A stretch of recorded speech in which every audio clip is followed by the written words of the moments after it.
Pitino today returns to Rupp Arena in a most unlikely homecoming. The Kentucky coach for 8 golden years in the 90s. Last spring, he returned to the college game and the Bluegrass State, replacing Denny Crum at Louisville. Today, he brings his Cardinals to Rupp in a scene no Kentucky fan could ever imagine. Tubby Smith took over for Pitino and immediately made his mark at Kentucky. In his first season, he won the 1998 National Championship. This season, the Wildcats are again among the NCAA elite. But today, their former coach and newfound arch rival returns to Lexington. It's Louisville and Kentucky on CBS. Rupp Arena has been waiting for this day since March the 21st when Rick Pitino signed on at Louisville. He has his Cardinals at 9-1, taking on Kentucky, and just 1 minute ago he made his entrance here at Rupp Arena, and he really surprised everyone coming through the Kentucky entrance. Jim, that's the only way he knows how. Old habits. A greeting with his former assistant, Tubby Smith, who now directs the Kentucky program. Hello, my friends. Happy holidays. Jim Nance with Billy Packer. I'd have to say it's one of the most anticipated scenes we've seen for a regular season game in years. It's March and December. Well, imagine a Dean Smith going to coach at Duke or a Bobby Knight at Purdue. It's the same thing. Plus the great rivalry between Louisville and Kentucky. Doesn't get much better than this, Jim. What did you think of the reaction when Rick came out on the floor? They didn't realize it really until he reached midcourt. He caught everybody off balance when he came out from the Kentucky entrance for the simple reason everybody was anticipating coming out from the visitors' locker room. His team has won 8 in a row, all at home. What about the Cardinals? Well, this is a team that does not shoot well, does not rebound that well, but plays great defense and loves to take the three in the traditional Rick Pitino style. Today, they'll have to shoot well and keep Kentucky off the boards if they're going to stay in this game. And there you see the introduction, Rick Pitino. It's Louisville and Kentucky coming up next right here on CBS. CBS Sports coverage of the road to the Final Four is sponsored by Chevy Trucks, the most dependable, longest-lasting trucks on the road. The Intel Pentium 4 processor, the center of your digital world. And by Bud Light, for the great taste that won't fill you up and never lets you down. Make it a Bud Light. Hey, Hallie Eisenberg.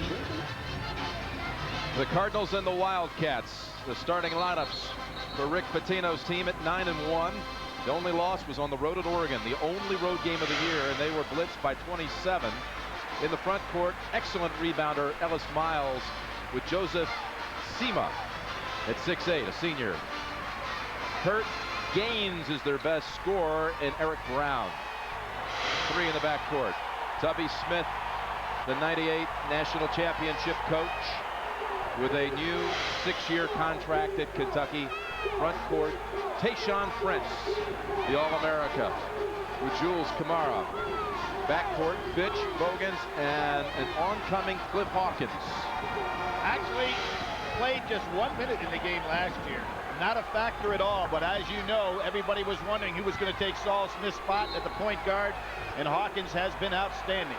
Especially the last 2 games against Duke and Indiana. Toss. And Louisville, the first possession. Seaman didn't realize after he touches another player, he can catch it. He thought he had a hot potato in his hand.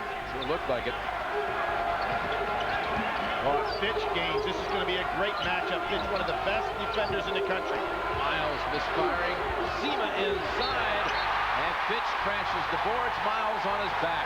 There is not, Jim, a better 6'4" rebounder in the United States than Fitch.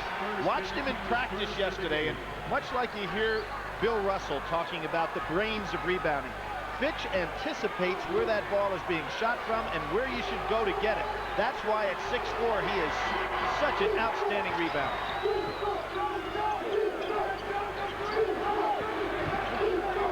Prince, baseliner, too strong. Brown with the board. Good rebounding inside by Brown. This is a tremendous differential in rebounding ability between these two teams. Sima does not have good hands, as you saw right there on the catch. Louisville has a good rebounder in Miles, but this Kentucky team for much of this early season has led the nation in rebounding margin. Gaines has got to use his height advantage over Fitch, getting posted up down inside some. Looking to rub off on nice solid screen. Time in the shot clock. Hurt. And out to Hawkins. Louisville shooting 28% from three. Now, Rick Pitino wants these guys to take threes, and they will. But we saw in Kentucky's practice yesterday, they are going to let any 4 or 5 men players, the forwards or the centers, take any shots they want and really be out there on the three-point shooting of the perimeter players. The inside players for Louisville have had no success this season making the three, stepping out. Bad shot by Hawkins, and a good breakaway. Miles for the game's first 2. Louisville scores first. Miles yesterday in practice really looked gimpy with his back and his legs. He was having a hard time getting around, but certainly broke out on that one. A bad play by Hawkins. If you're the point guard, you have responsibility and defensive balance. Gaines getting after Fitch. Fitch on the baseline and a bump called on Gaines. Kentucky at 7-2 on the year. The 2 losses, Western Kentucky, and then that Duke thriller in overtime at the Meadowlands a little more than a week ago. A game they more than likely could have won rather than lost. Wins against Indiana and North Carolina, although not as much sizzle as that would mean in most years. Bogus with a 3. Good job that time by Brown, right in Bogus' face. They're taking away the outside three-point shot. Hurt. And Hawkins with a second rebound, and he's bucked. That's the second on Gaines. I would think that Rick Pitino would like at least one pass to get things started. That's the second time Hurt has come down and taken a quick shot. They can ill afford to have Gaines on the bench early. Gaines averages 20 points a game, top player for Rick Pitino, and now with 2 fouls in the first 2 minutes. Well, what helps somewhat is he's guarding Fitch. Fitch has only taken 49 shots in the year, so he is not a guy that you would go to just to get that third foul. Nice overplay. Sema very aggressive early and doing a good job inside with a couple of rebounds. Rick Pitino made a comparison yesterday between the first team he took over at Kentucky and this Louisville team. He said this team is much more athletic, a lot quicker. They don't shoot anywhere near as well, but are a better defensive team than the club he took over that got to 14 and 14 his first year at Kentucky. Bogut's in traffic. Fitch with a 3. So far, Louisville doing an excellent job inside rebounding against this Kentucky team. That's the 3rd best rebounding team in the country. And Sema again with the rebound. Kentucky failing to score on its first 4 trips. Jules Kamar has not touched it inside at all. I think Kentucky's going to have to realize. You see Kentucky not guarding Sema that far away from the basket at all.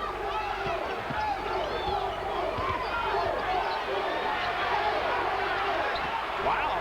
Sema to the basket. I did not expect that kind of one-on-one move from about 18 feet. Prince. He likes that shot, Jim. Kentucky at last. Prince did that against North Carolina, just opening that game up and taking what was normally a big rivalry and just turning it upside down early as he hit 5 threes in a row. 5 straight possessions in that one. Hurt gets the soft roll.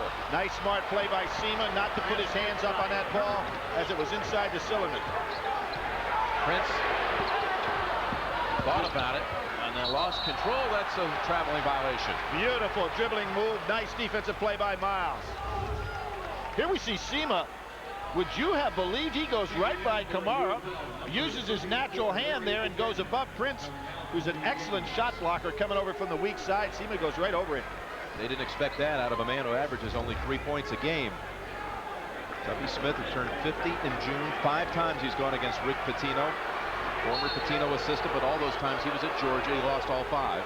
Now here we see, Jim, a little altercation out front. Hurt going up against Hawkins, and he hit him in the chest. It wasn't a punch.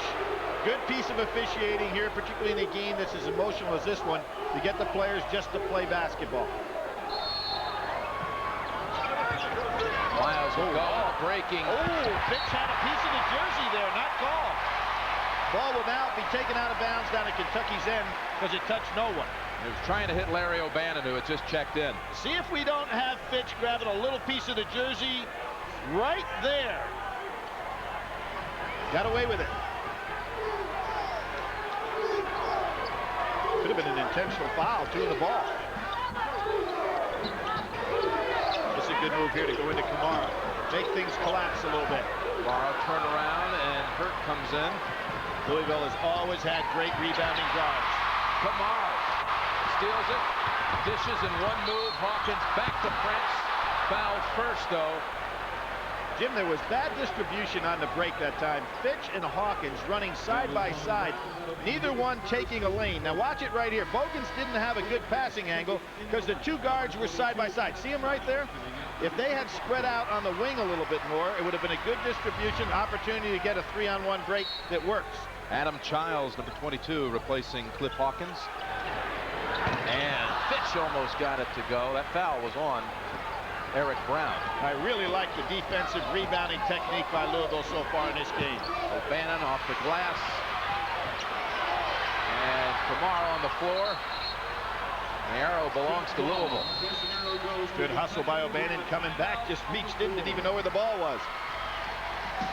Frenetic pace early. Kentucky's made only one of its first 7. Cardinals 6-3 in the first break.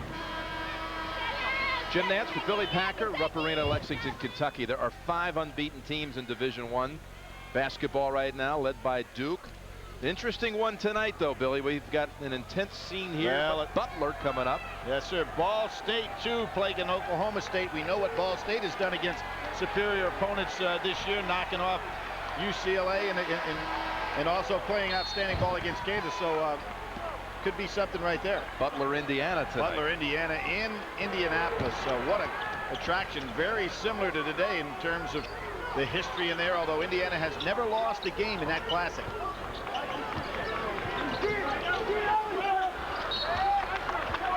And last touch by Louisville.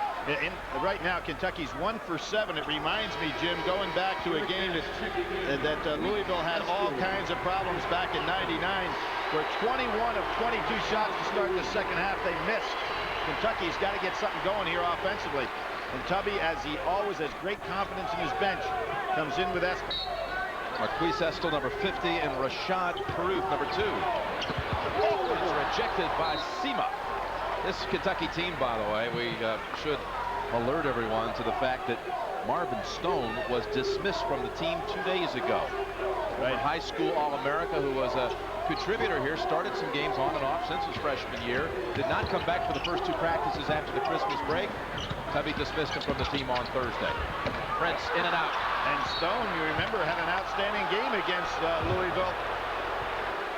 And there he is right there, a young man who I thought would become one of Kentucky's great players over time. It just never worked out for him. I remember seeing him here 2 years ago for this matchup. Yep. We thought he had 11 points, 7 rebounds. Yeah, big potential. And J.P. Blevins, who would see a lot of action, otherwise broke his wrist in the Indiana game last Saturday. He's out for about a month. And of course, Jason Parker will not play at all year. Gaines wildly off the glass. Nice job by Estel coming out on Gaines. So far, Gaines not able to get on track, and neither has Prince, with the exception of that one long 3-pointer. Kentucky's field goal troubles now sunk to 1 for 9 to start the game. Kid Caruth, number 2, freshman, can really fill it up, though, given the chance. Well, he's got Gaines on him. Remember, Gaines picked up those 2 fouls early. Now, Caruth ought to try to take advantage of that. Here he is. Caruth, by 3, right on cue. And remember what he did against Duke. He had 12 points all year coming into that game, at 14 in the first half against Duke. Ended up with 19, but I think that's a tough matchup for Pitino with Gaines on him. Hurt trying to answer. Long rebound, Bogans. I don't like the fact that Hurt takes shots coming down the court, not being a great shooter before anybody else gets involved. Offensive charge called on Bogans. Kentucky program that has won 7 national championships. Pitino led them to the '96 title. Tubby Smith won the last one, 1998, beating Utah down in San Antonio. Jim, I give you a stat that's really crazy about national championships. You know, there are 12 active coaches who have now won a national crown. You'd never believe that many guys are active, still in the game. Some with multiples, Mike Krzyzewski and Bobby Knight. Pretty good defense on that perimeter. O'Bannon gets it back, rejected. Bogans comes out. Lucky, looking for his first lead. Prince from the weak side with that play. Nice. Hawkins has a lot of confidence, Jim, when he dribbles that ball in traffic. Rick Pitino trying to figure out where he can get some points. And right now, they got to get Gaines off. He hadn't had a chance to do much, and there's Hurt again trying to do it by himself. Offensive. You see Hawkins not afraid to go in traffic. Excellent dish. Esco coming right down the court.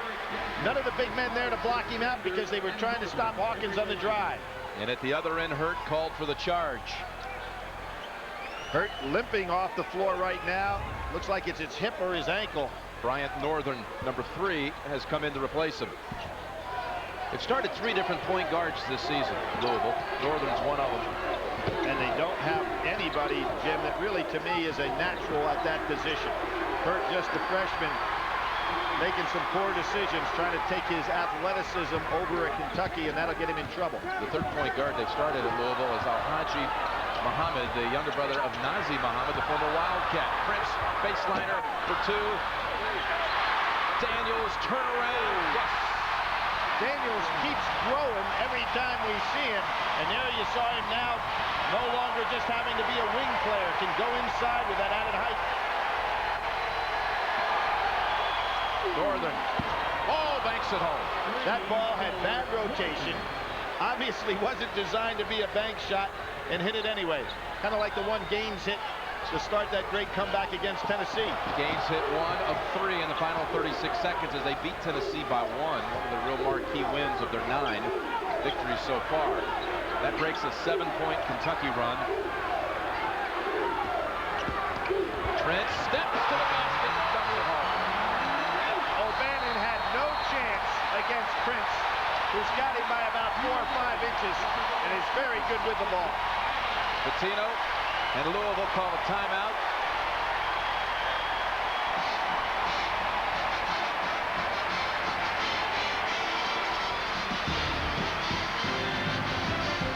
The Cats were down early, now have the lead by 3.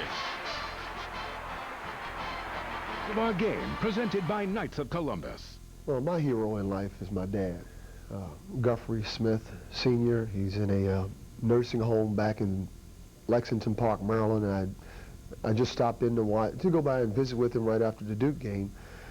But he's and my mom as well. I can't leave her out because they're both saints to bear and raise 17 kids. They're certainly my hero and will always be. Wonderful heroes to have. And they raise themselves. One special guy right there. One special guy is right. And when Pitino came here to take over the program, the 89-90 season, Tubby was one of his assistants, was here for 2 years before he went off to make his own mark at Tulsa, a team he took to the Sweet 16. Georgia, another program he took to the Sweet 16, then on to Kentucky where he won a championship. Nice double teaming, a change in defense, that time by Tubby Smith.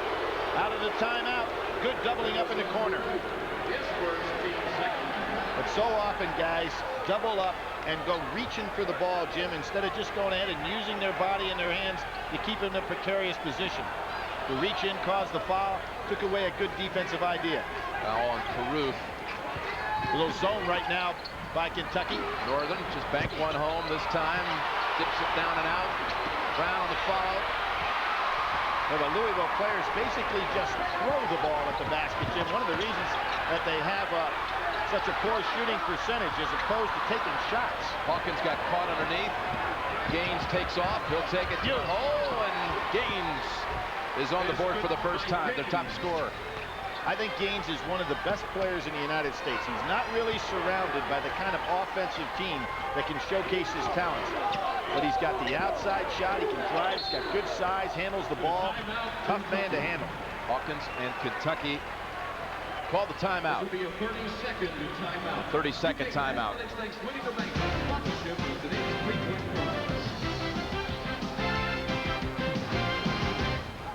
Pitino has spawned some really good careers. Well, there's Billy Donovan, outstanding right there. And here's a guy, Ralph Willard. And there's a story out that Ralph Willard and Rick were sitting on the porch Derby week, and a Cardinal, this was before he made the decision of where he would go to coach, and Rick said, I wonder where I should go to coach, and a Cardinal landed on his chair. You think that Ralph Willard will verify that story, because if it is, it was very prophetic. An omen. I guarantee it. Herb Sindak in that picture. Willard, by the way, the head coach now at Holy Cross. Sindak at North Carolina State. Donovan at Florida. Good breakout by Gaines. Gaines. Miles gets it back. Rejected by a fellow Compton, California player. Third time today that Prince has come from the weak side and blocked a shot, not on his man, but on someone else's. Timeout on the floor.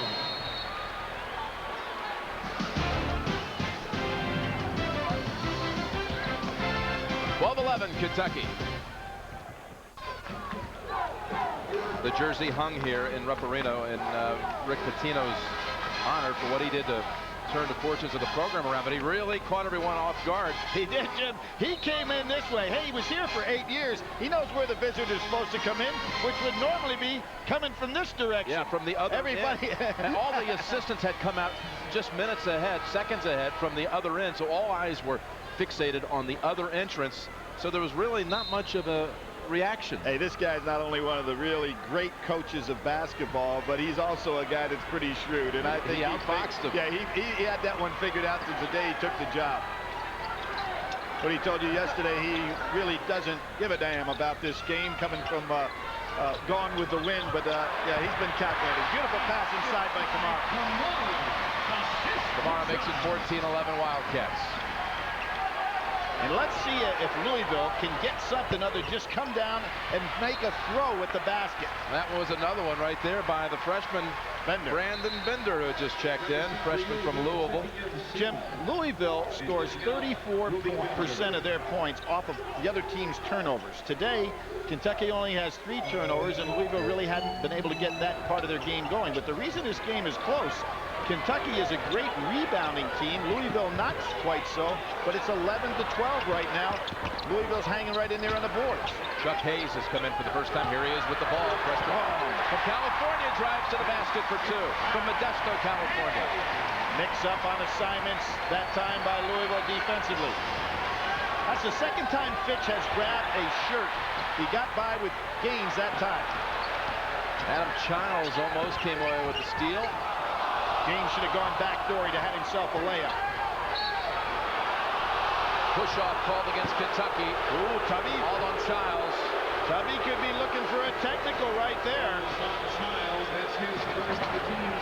Get in-depth team reports, live scores, and stats. When you've got to know more about college basketball, just click on NCAA Hoops at cbs.sportsline.com or on America Online. Enter the keyword CBS Sportsline. Jim, that's the second time today Tubby got himself in a double-team situation. Both times his players got called for the foul. And he wanted those referees to know that if we're going to double team, you can't call it that close. But he almost got a technical foul there. They want Tubby to get out of the way. He's not giving any room on that sideline for the inbound pass.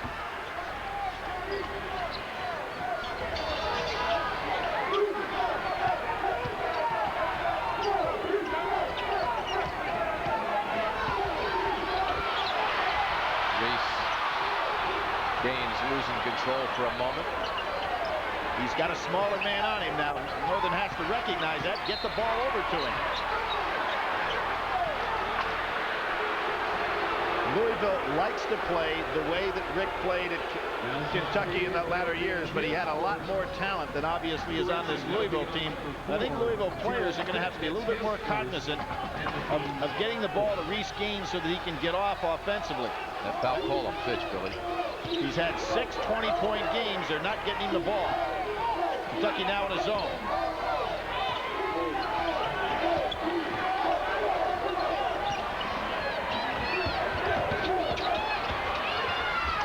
Northern.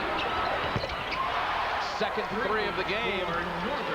Kentucky much more effective against this Louisville team when they're staying a man-to-man, but on the out-of-bounds situations, they've been going to zone. It looks like Northern's about to be replaced, too, but he got another 3 to drop before the dead ball.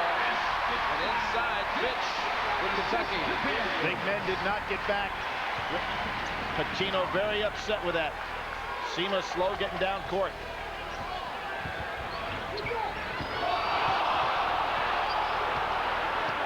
Good pull out here.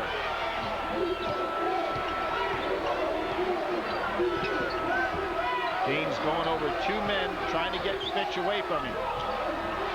Miles inside, and Hayes the second time whistled. This is Chuck Hayes, All-State high school football player in the state of California. First team as a sophomore, and then gave it up to play basketball. Adam Childs doing a lot of talking out there, Jim, for a man that's not used to getting this kind of much playing time in the first half. Ellis Miles, like Tayshaun Prince, from Compton, California, from different high schools. He shot 300 free throws yesterday. Ellis Miles trying to find some answers to 52% at the line on the season. Well, they are a woeful free throw shooting team. 58%. One of the few times we've ever seen, Jim, in a practice an opposing team work on blocking out against foul shooting on the basis that, let's face it, they're going to miss 50% of their free throws. And Kentucky worked on that very diligently yesterday. Pair of misses by Miles on that one. Childs. Bogans goes in. Hayes gets it. Rejected by Miles. They say a tie-up in the arrows belongs to Kentucky. Nice block by Miles. Taking up with that left hand, nice and strong. Against Hayes, who does have good power. Actually, it's Louisville ball. Look at that block, right on the ball. Beautifully done. So they get Hayes for going up and down. Carlos Hurt, Billy, has come back into the lineup for Louisville. Comes back to get the ball, which was good on his part. Childs should have been with him. Traveling. Brown didn't get set. This is an interesting Louisville team offensively.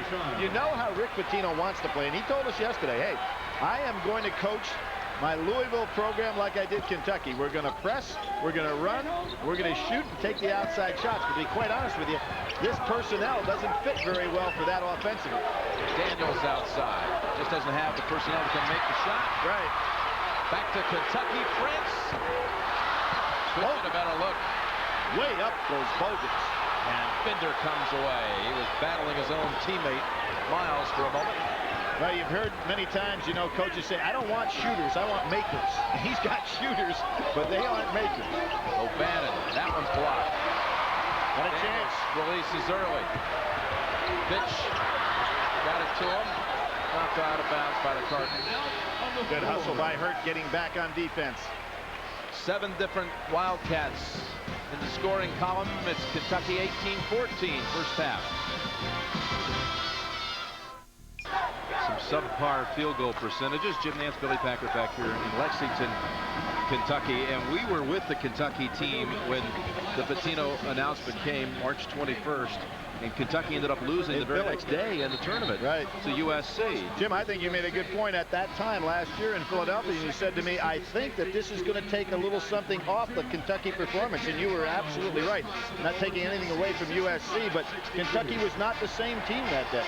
Already, people in the Commonwealth of Kentucky were starting to gear toward this. Well, you remember the memo letter that came out. It was anything but flattering for Rick Pitino in terms of his decision and where he had decided to coach.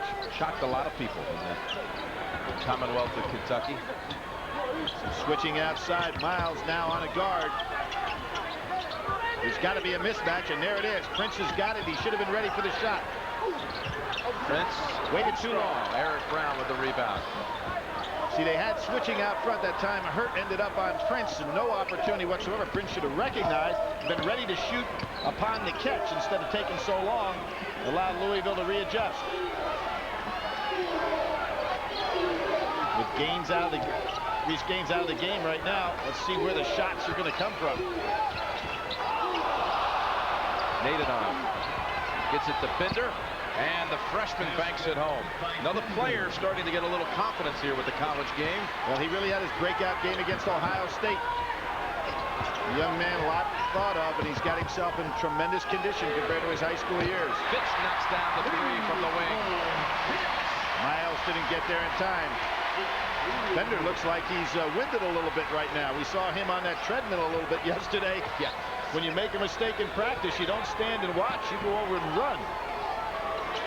whole row of treadmills that aren't even 5 feet off the floor from the court. And we're going to see a notable sub, Luke Whitehead, come in for Louisville. Near the conclusion of this game, we will be selecting the Chevrolet Most Valuable Player of the game from each team. Chevrolet makes a contribution to each school's general scholarship fund, a tradition for over a quarter century. This young man here, Luke Whitehead, had a rather dramatic, it's scary to even look back at it, fall on a dunk attempt against Coppin State. He tried to play the next game against Ohio State, but then set out the next 3 games with some lingering shoulder problems. But I also think it had to have a lot to do with his psyche, too. Look back at the replay. He came back in a hurry with a great double team that forced that turnover. Here he is, Whitehead, short on that shot. Prince pulls it away.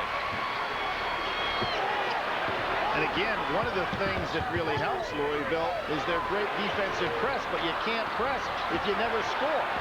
So they're never in a position to take their greatest asset because of their weakness offensively. Whitehead out there on Hawkins. Hawkins should get that ball right back. There he is. Hawkins. And Bender.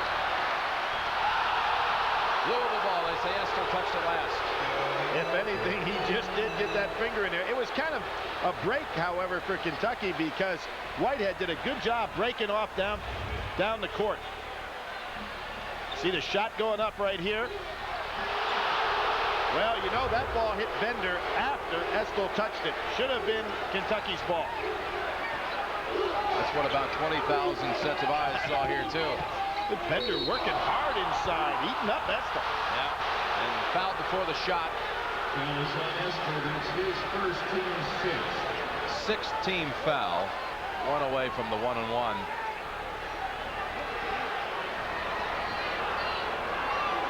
Bender, Ballard High School.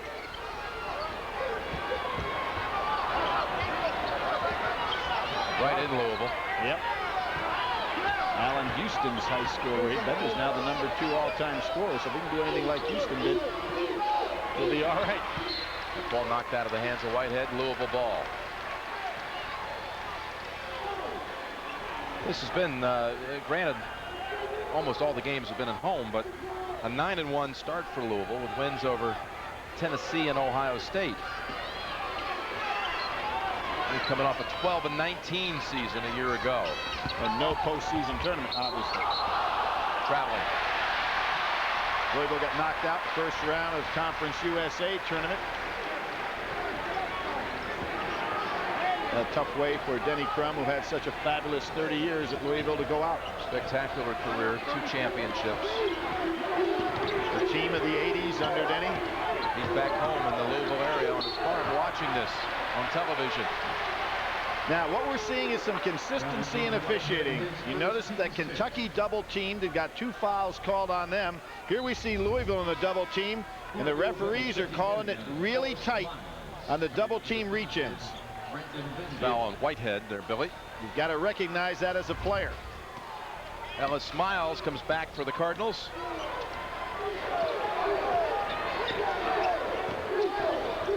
Hawkins in traffic. Tipped up. That was Hawkins that kept it alive. And Fitch bangs it right off the Louisville player. Nadenoff.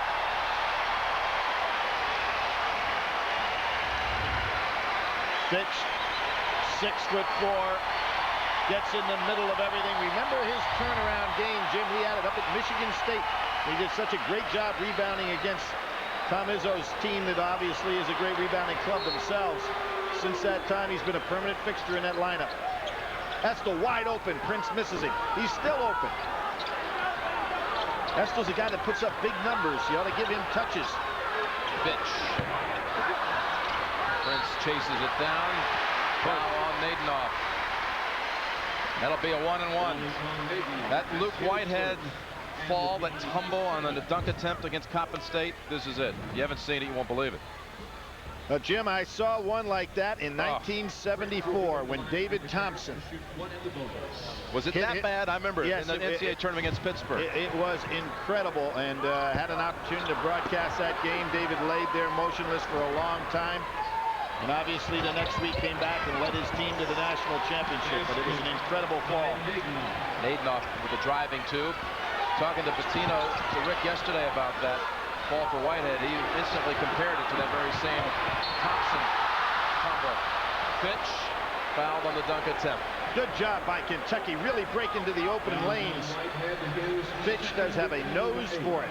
Second on Whitehead. But the basket does not go. Actually, by grabbing that rim, he probably jerked the ball right out of there. Yeah, it might have gone in. Fitch at the line. 2. A year ago, game at Freedom Hall, Kentucky won by only 2, 64-62. 2 years back, it was a 30-point win here at Rupp. But we remember the one 4 years ago. It was a national championship team of Kentucky and Louisville shocked them here, 79-76. We'll be right back. Good dance with Billy Packer. Yesterday we were in Louisville to attend the Cardinal practice. We had a chance to talk to Rick Pitino about all the build-up with his return to Rupp. I have a totally different perspective on basketball and entertainment and what it takes in light of everything that's happened emotionally in my life. So quite frankly, not to take a line from the movie Gone with the Wind, frankly, I don't give a damn. His perspective, he referred to there everything that's going on emotionally, the September 11th tragedies with the Twin Towers. His brother-in-law and best friend, Billy Minardi, worked for Cantor Fitzgerald, 104th floor, and was lost in those He also tragedies. lost his brother-in-law in a cab accident. And remember, of course, the tragedy losing his own son back when he was a coach at Providence. So at a young age, he's been through a lot. The team here at Louisville, you saw the patches on the left shoulder, B in the middle for Billy, who really was one of the ones who really influenced Rick to get back into the college game and specifically to go ahead and take the Louisville job, and had counseled him, in fact, when he was at Kentucky, to not leave to go to the Celtics. Well, Rick admits now that he took that job for the wrong reason, and said this is where he will end his coaching career at Louisville. Basket by Bogans and a foul. This all goes back to the pass that hurt me, that was not handled by Miles on the inside. A breakdown by Louisville's having all kinds of problems scoring, Jim. Coming up on Singular at the half, Tim Brando will get you caught up on all the scores and highlights. That's all coming up on Singular at the half. Jim, you mentioned that game back in '97. That was December of '97. I think that's probably the biggest upset in this series that started back in '83. Because in that game, Louisville actually came in with a losing record. And Kentucky, with that team, eventually won a national championship. Right. So, you know, you got to figure that's about as good as it gets in terms of upsets. Bogans becoming the 8th Kentucky player to score. Northern's got to see that Whitehead is open on the inside. Strong with the shot, off Miles. Nope, they say Kentucky touched it last. When you take that much time to hit a man in the low post that's wide open, the other team has a chance to react. Northern had to recognize Whitehead was right there and could make a move. Whitehead bangs it home. Now, this is a big boost to have him back playing. Averages 12 a game. Again, he had set out the last 3. Had a 30-point game this year, so it shows that he does have explosive scoring ability. Hogan's quiet but patient so far in this game. Like the game in Indiana where he let it get to him a little bit. Outside, Whitehead, this will be his 3rd. You hear Whitehead holler, he's hooking me. Californian to California. Whitehead, that's his 3rd team 10. Was he hooking him? I didn't think so. I thought Prince did a pretty nice job in there. 10th team foul, double bonus. 2 shots for Prince. Whitehead's dad, Eddie, played for Peck Hickman back 63 to 66. Very interesting story was the beginning of the integration in regard to Louisville basketball. His dad obviously part of it. Prince gets a 3-point play out of it. Whitehead off and running. He is posting up strong inside. Count the basket. Really like what Whitehead is doing on the inside. He's posted up. He's getting excellent position, taking it right to the basket. Basket interference. Count the basket. Sima, there he is. Joseph Sima, senior from Paris, France, returns. Much like yesterday's practice, where Reese Gaines didn't play much at all. Today he's down on the bench, been down there for a long time. Kamar, nice catch. But Whitehead read the one coming back on the save. I like Whitehead's game. Well, he traveled. No call. Got the swish instead. He sure did walk. Looked like he wanted to pass and threw up a prayer. But you see now, being able to extend their defense with some scoring. On the wing, Bogans. 3 at the other end. Big basket for Bogans. But then he lets down defensively, lets Whitehead go right by him. Whitehead, second chance. No, but the foot back by Brown. Jim, that's a bad play by Bogans. He scores and then he falls asleep. Allows his man to run right by, creates an opening for Louisville. And he's being explained that right now. A gritty performance by Louisville, down 6.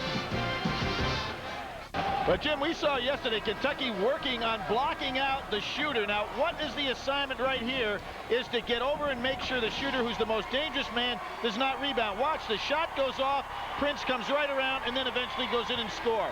Bad block out. There he is. Lays it up. He is the most dangerous man on the floor. You've got to get that shooter. Something that Kentucky worked on against Louisville yesterday. And obviously a little replay there for Kentucky to see just exactly how it's done. Notice how Prince brings the ball up the floor. He is really a gifted ball handler at his size. I think Whitehead's a better matchup. There's a double team, and Whitehead picks up his 4th. Boy, that is a terrible break for Lloyd. It really is. He looked like he was going to be able to play a lot of minutes here today. Did you see what Rick Pitino did? He said, get your hands up and don't reach. Exactly what we talked about earlier in regard to double teams. If they're going to call the touch foul, you cannot reach.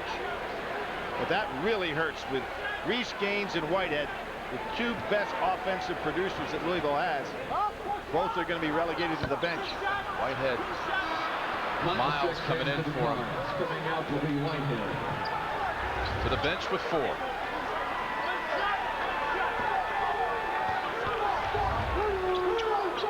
Hawkins gets the second of 2. But you know, one positive note is that Whitehead, who had to sit out 3 games, looks like physically he was really ready to go in this one.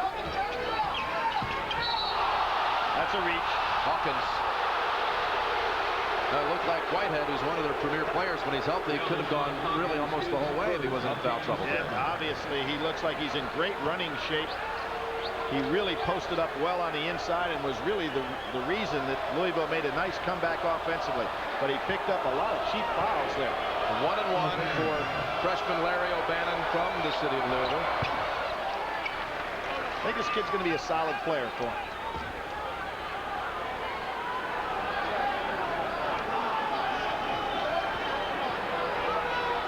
Fortunately, one of the free throw shooters of Louisville that shoots over 73%. As a team, I said they're only shooting 58%, but they've had good foul shooting defense, Jim. Their opponent's only shooting 61%. I never have been able to figure that out. That stat you can't influence. It's a mystery the way it works out. We're really guarding them well on the foul line. Work on your free throw percentage defense. That may be best in the country. Nice rub off. Fitch +1. O'Bannon taught a little lesson there about defensive positioning. Fitch really took advantage of him. Came rubbing right off. Good solid screen on the outside. Nice offensive set by Kentucky. Fitch has 9. Double digits. And the lead is 8 with 1:15 to go in the half. Does Fitch get you a quiet 10? Very much so. When the game is over, you look at his stats. And look at this. And he makes great decisions. He's a very intelligent young player. Hawkins, 3 short. Miles muscles it away. See why he's the 5th leading rebounder in the nation. He's got good, strong hands. Had a 23 rebound game earlier this year. Tied Kenyon Martin for the all-time high in Conference USA. Those against Tennessee State. That's the best single rebounding performance in the nation by a player so far this season. 23 boards by that man, Miles. Dropped about 20 or 30 pounds, got himself in great physical condition. He'll be one of the trademarks of Rick Pitino's teams all time. 3 rebounds to this point. 35 seconds. Eric Brown bangs it home. By Brown. Well, Brown hit a nice jumper before. Comes in with a little throw from the foul line, and Louisville hangs in there. Kentucky can take the last shot. Near steal by O'Bannon. Hawkins creates. Bogans from the wing. Dips down and out. And on the break, Northern gives it up to Brown for 2 more. Beautiful pass by Northern, because I think Fitch would have blocked that. Hawkins with 5. In the lane, rejected by Sema. Northern has it. He'll launch at midcourt. Look out. Hits the glass. They will compete, will Louisville. Their largest deficit was 9. They bring it back to 4 at the half. That's the end of the first half with the score. Kentucky 36, Louisville 32. Tim Brando will be along with Singular at the half. After this message and a word from your local station. Sports presents Singular at the Half. Sponsored by Singular. The wide coverage of the road to the Final Four is sponsored by Pontiac. What would you do with some Pontiac excitement? The big cheese only at Summit, America's driver. And by new Pepsi Twist. Pepsi and Diet Pepsi with a twist of lemon. Kentucky leads Louisville 36-32, about to begin the second half here at Rupp Arena in Lexington. How about that first half, Billy? What did you think? Well, very unusual in the respect that Louisville was able to stay in this game, Jim, despite the fact they haven't been able to score consistently and consequently couldn't get in their press. When they got into their press, lo and behold, who was the guy that broke it? Tayshaun Prince. You'll see right here, a prince of a pass. Louisville has a hard time coming back to trap. Nadenuff gets himself in bad position, and watch what Kentucky does breaking long. Prince, with his size, goes right over the top of the press. Good hit to the inside. Bogans puts it in. There was a special ceremony here, Billy, before the game. They renamed the floor here, the court here, Kaywood's Court, in honor of Kaywood Ledford, who for 39 years was the voice of the Wildcats. He passed away this past September. Kaywood Ledford, truly a legend here in the Bluegrass State. One of the real gentlemen in the history of the sport. Always great. Used to come to these ball games, see him sitting down in the end, getting that little cigarette in maybe, and come out and broadcast the games. And really a legendary figure here, revered by all. Straight man-to-man again. Sema, good shot blocker. And a foul in the paint. Is that Gaines? Is that Reese Gaines' fourth? Gaines fears it. It is. It's his third. Between Gaines and Whitehead, of their fouls today, they've been touch fouls. Here we see these shooting percentages. And the key thing that jumps out at you, Louisville's only taken 5 threes, Kentucky 16. So kind of a reversal of traits right there. Bogans has to scramble for it. And taken away by the Cardinals. Here's Gaines. Is he going to try to go a 1-on-2? Gives it out to Hurt. Here's the 3 try. The Cardinals are within 1. That was a good decision by Reese Gaines not to go against 2. Bogans drives for the bucket. Reese Gaines held to only 2 points in that first half. Billy, he made 1 of 3 attempts. That's all he could get open for. Saddled with 2 fouls quickly in this game, and now has picked up his 3rd. And Fitch right back on him as he was in that first half, taking away easy opportunities. He's looking for the solid screen out high, gets it. See, the problem with the screen and roll when you got a guy like Sema, he is not going to hit the long jumper. That time Prince let him have the jumper that the coaches said let him take, but that one was about 15 feet. Sema hits it. 4 points for the game. Nice pass by Hawkins. Bogans wasn't ready to take it.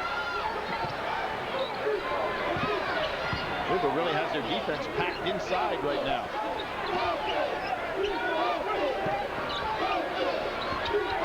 Prince with Gaines on him. Prince on the follow. He has 10 for the night. Jim, you know what made that? Fitch. Smart enough to recognize Gaines has got 3 fouls on him. He's being posted up by Prince inside, so he was patient enough to wait till his teammate got open. He is a clever player. Here's Gaines. Tough shot. Long board to Bogans. Oh, Prince again. Gaines made the same mistake that Bogans did earlier in the ball game, and that was let the man break long that was guarding him. Didn't get back on defense, made the pass rather easy. And Pitino's already pulled 2 players off the bench. They'll check in. Nadenoff and O'Bannon on the next whistle. Gaines wanting to get on track. Brown, their top scorer, with 10. Out to Hurt. Fans getting in the game. Important for Hurt to stay patient. Charge. Doesn't. Yep, charge on Hurt. Bogan saw him coming. Absolutely a big mistake by the freshman, not being patient. Let the crowd get to him. And you know, not having played a lot of games on the road, it's a new experience for Carlos Hurt. Louisville calls the timeout. They had it within 1 here in this half. Now back up to 5.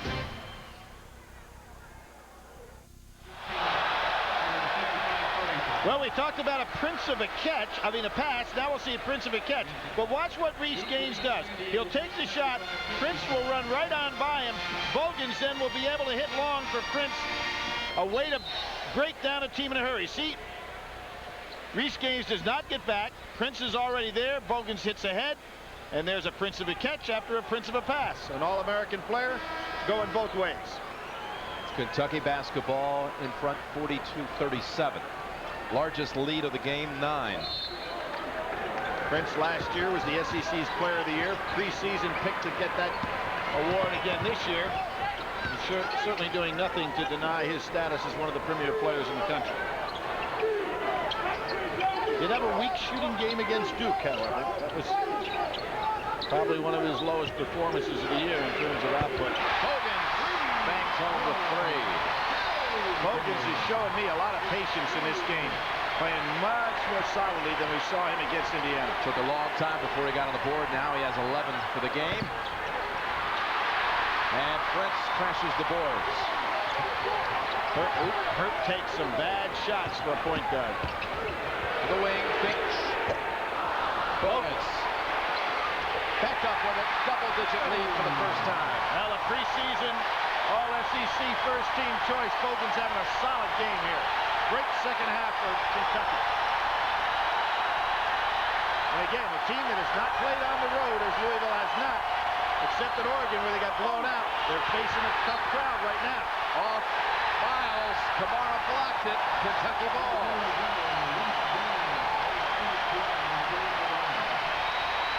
Pitino knows what this crowd is like here, having been the coach at Kentucky for 8 years. This Blue Faithful will really bring a team along. Good defense by Kamara. A pass, but Hurt on the reach-in. Now he got that could be an intentional foul. Hurt grabbed him from behind. Hawkins. Yes, they are going to call it intentional, it looks like. They didn't give the proper signal, but that's what it is. And I said earlier in this game where Finch got by twice by grabbing a guy's shirt, Hawkins this time gets the call. There was the grab by the back. Hawkins hits the first. He'll shoot one more, and Kentucky will have possession. 1 of 2. Jim, I mentioned in '99, Louisville stayed in the ball game for the first half and then started the second half missing 21 of 22 shots, getting blown out in that game 76-46 by 30, the biggest differential in this series. And the largest loss by a Louisville team in 13 years. That was here 2 years ago. Prince denied by Miles. Good job by Miles to recognize what was happening behind him. Northern. And that's called on Hawkins. His second. What I like about the officiating in this game today, they have been very consistent. Taking away those touch fouls, reaching for the ball. Well, the Wildcats on a 10-0 run, largest lead of the game. Watch complete post-game coverage of the Rumble at Rupp tonight after the game.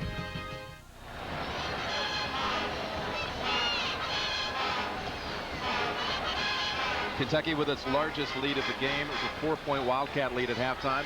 Louisville cut it to 1 right out of the break. Begin the second half, but now it's back up to 11. Jim Nantz with Billy Packer and the much anticipated return of Rick Pitino to Rupp Arena. Some of you just joining us now who've been watching that Georgetown UCLA game, and Rick Pitino entered the arena from the opposite end. He came out of the Kentucky side. All the cameras, everyone anticipating. They were all down here, end. Jim. Yeah. Yep. And it actually was a kind of a leisurely stroll for Rick down there. Not what was anticipated by most of this Kentucky faithful. Were waiting on him to come in the other direction. It muted the reaction severely, but once he was introduced, when his team was introduced, he was met with a rather large round of boos. Booed lustily there for just a moment. Then they turned the lights out for the Kentucky introduction, and on they went. Well, Jim, I will say this. If he's going to be at Louisville for any period of time, this will be probably the weakest team he will ever bring on to this court. Not to say that this team isn't competitive and playing hard, but you know he'll get some players at Louisville. Bryant Northern, he hit 2 threes in the first half. Gets the rebound back. Yes, the next time he comes here 2 years out, you know it'll be a much stronger configuration. Gaines, their leading scorer, has been held to 3. Miles and come on back, rejected by Kamara. In the paint, Prince. Got 6 this half, 14 for the game. I think Pitino's got to be thinking some time out here just to take this crowd out of the game a little bit. This is a terrific run by Kentucky. And without having an experienced point guard, Louisville's losing their composure. Brown launching. Front of the rim. Finch. Whistle. Foul on a push. It's going to be Prince on a push from behind. Got Miles. This is a great pass by Hawkins. Look at the block out by Prince on the inside to seal his man. Terrific job. Great job by Hawkins, too, to recognize that eye contact. Miles. Seema. At last. Well, Miles and Seema just were men among boys in that time, just pushing everybody out of the way. They've got a power advantage. Kamara and Prince really don't carry a lot of weight. That breaks a 4-minute drought by the Cardinals. Focus from the wing. There's Miles pushing off inside again, using that strength, upper body strength. We mentioned earlier that Stone is not on this Kentucky roster anymore, and Stone and Parker would be 2 of the guys with upper body strength that could withstand some of that. Miles wants it in there. He and Seema. Rick Brown with 10 on the shot clock.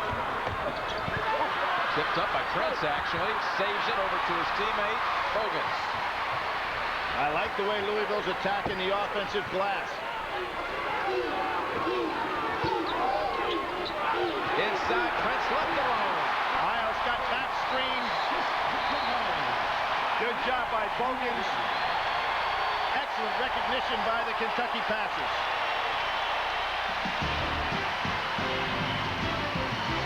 Prince has met his first half total of 8. Kentucky up 13. I talked about the back screen. I didn't realize Miles actually saw it coming, but Prince is able to go over the top, and then watch how Kentucky hits Prince wide open on the inside. Good job. Brown did not see it coming. Prince doing a terrific job in his second half, Jim, getting open. 8.5, 16 for the game. Kentucky with its largest lead off this 14-2 run. You know, we talk about this series of games. Kentucky, when it comes to the blowouts, Kentucky has actually had 6 of them where they've won by 20 or more. Louisville in '88 had their only big blowout. They won a game 97-75 to win by 22. Luke Whitehead back in for Louisville. He played 6 minutes in that first half. Very active 6 minutes, but called for 4 fouls in his return game after sitting out 3. Brown gives it up to Whitehead. Very difficult shot.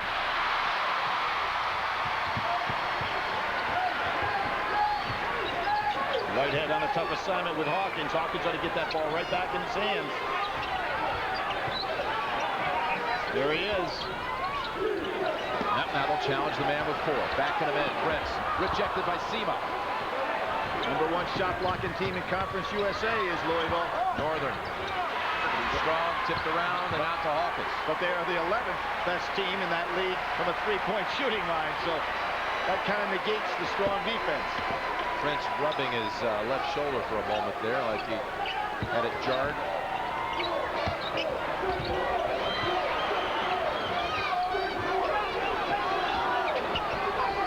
Lamar shows some outside moves. Whitehead crashes the boards. Tomorrow had an excellent game against Duke, getting that playing time. Obviously sat out all last year. He's going to get a lot of playing time now with Stone no longer on his team. Northern, 3. They just cannot throw it in the ocean.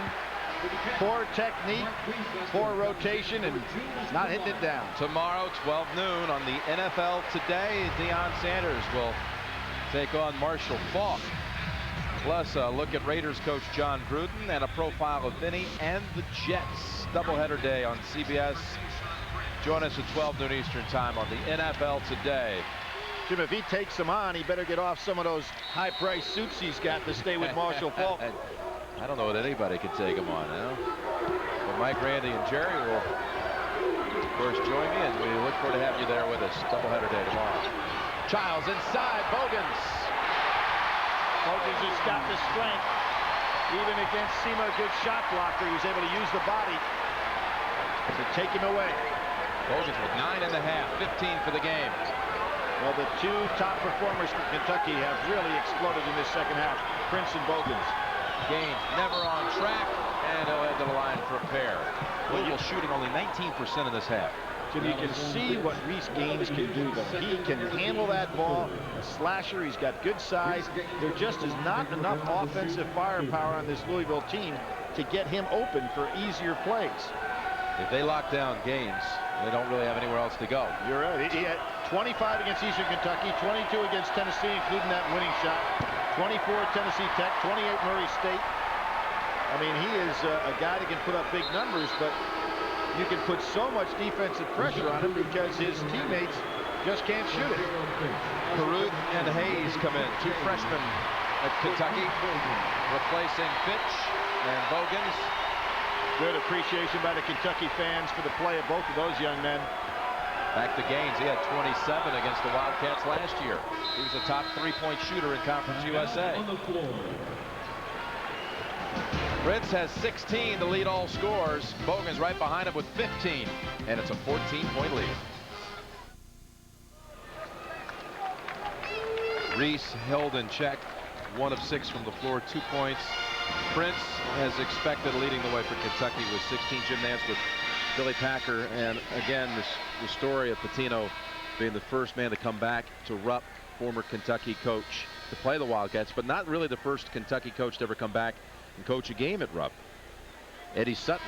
That's right. He came in here, and we were here for that too. Oklahoma State in the NCAA tournament. Came back to Rupp. First time ever, though. Not the same, no. Not He's coming back to play against Kentucky. He works at it 3 times a week. Each player spends 40 minutes with individual drills with Rick early in the morning, and he's the guy that runs the drills. One of the things he's going to have a hard time with on this team, though, Jim, you cannot in a short period of time teach guys how to shoot the basketball. I don't care how much they work at it. It's a process. By the time you get to be in college, you better have some pretty decent technique, at least to start with. And this team is woeful from the outside. Knocked out by Sema. 10 seconds on the shot clock. There are 3 freshmen on the floor right now for Kentucky. This is the first time that Tubby's had to work with this substitution pattern, losing both J.P. Blevins with a wrist injury last week against Indiana and the dismissal of Marvin Stone. So looking for new combinations. Here's one of the freshmen. Well, I think Daniels is a guy that'll get more playing time in that mix. Hayes will as well. 4 on the shot clock. Caruth didn't realize he had to take the shot. Childs launches. Kept alive by Hayes. Put back Esther. Now, Esther was very quiet in the first half. He's one of the most efficient offensive players statistically that plays in the SEC. He has big games or small games. Remember his coming out game against University of North Carolina last year, where he had such an outstanding performance. Actually was our CBS player of the game. but then some games he just disappears. Foul on Caruth, his second. Kentucky team that almost beat Duke at the Meadowlands, went to overtime. Blue Devils, Jason Williams 38, prevailed 95-92. Is that telling to you, Billy? Well, I think both of these teams will be a lot different if they ever face each other again. And of course, if they do, you'd have to figure that'd be way down the line in the NCAA tournament, because you got to figure both of these guys will be a first or second seed. But I think Tubby Smith feels that out of that game, they can beat Duke University, and I'm sure that Mike Krzyzewski would feel the same way if there's a rematch. Monday, CBS Sports rolls into the bowl season. Sun Bowl, the Purdue Boilermakers take on Washington State in the Wells Fargo Sun Bowl from El Paso, a long-time proud tradition here on CBS Sports. Caruth was wide open, but Daniels didn't anticipate. Caruth, he can shoot it. It took a little while to rotate the ball, but Caruth was wide open when Daniels caught the ball. It's his second three of the game, and it's up to 17 now. Well, you notice where Caruth went, Jim, on that against that press. He goes down in the corner, and boy, you talk about a press breaker. Gaines, second field goal of the game. Right over Caruth. Caruth should break down in that spot once again. There he goes. Gaines was there to meet him this time. Gaines remembered where he was. Bounce pass. Childs to Hayes. How about that bounce pass? Childs showing a lot of moxie out there and getting some playing time today. Yeah, he's a freshman from Louisville. He would give Hawkins a great lift. Hayes on the theft. Estel chases it down to Caruth. Kentucky reset. Tubby stomping that foot, trying to direct the three freshmen on the floor, along with the sophomore and junior. Daniels the sophomore. Well, one of the things Tubby talked about, he says the personalities of his team and not killer instinct type players. He said, I have a lot of real nice kids on this team, but I think he's trying to instill some of that in them in a game like today. You see the block. Caruth coming across. Good job by Sema. Excellent shot blocking team. Lead Conference USA in shot blocking. I think he sees a little of that killer instinct in the freshman number 2, Caruth. 4 on the shot clock. Oh, nice fake by Hayes. Hayes gives it up. Daniels. And Bender returns to the floor for the first time in the second half. Inside Whitehead. He was on the line. Yep. Yeah, he did not recognize where he was. And if Louisville's going to make a run, Jim, they've got to do it right now. They've got Whitehead, who's in foul trouble, and Gaines on the floor. And those have been the two most effective players in limited playing time today. Actually, you have 3 freshmen on the floor right now for Louisville. And what do you have? Estel, 3 for Kentucky, too. And 3 freshmen on the floor for Kentucky. Caruth, Childs, and Hayes. There's Estel again in that quiet way. Very efficient offensively. Hurt. Nice penetration. Nobody coming back to help out. Daniels sees that he needed some help.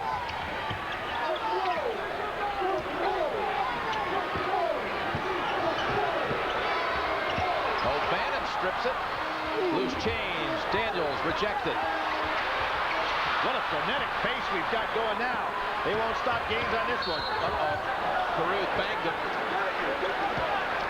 And third on Caruth.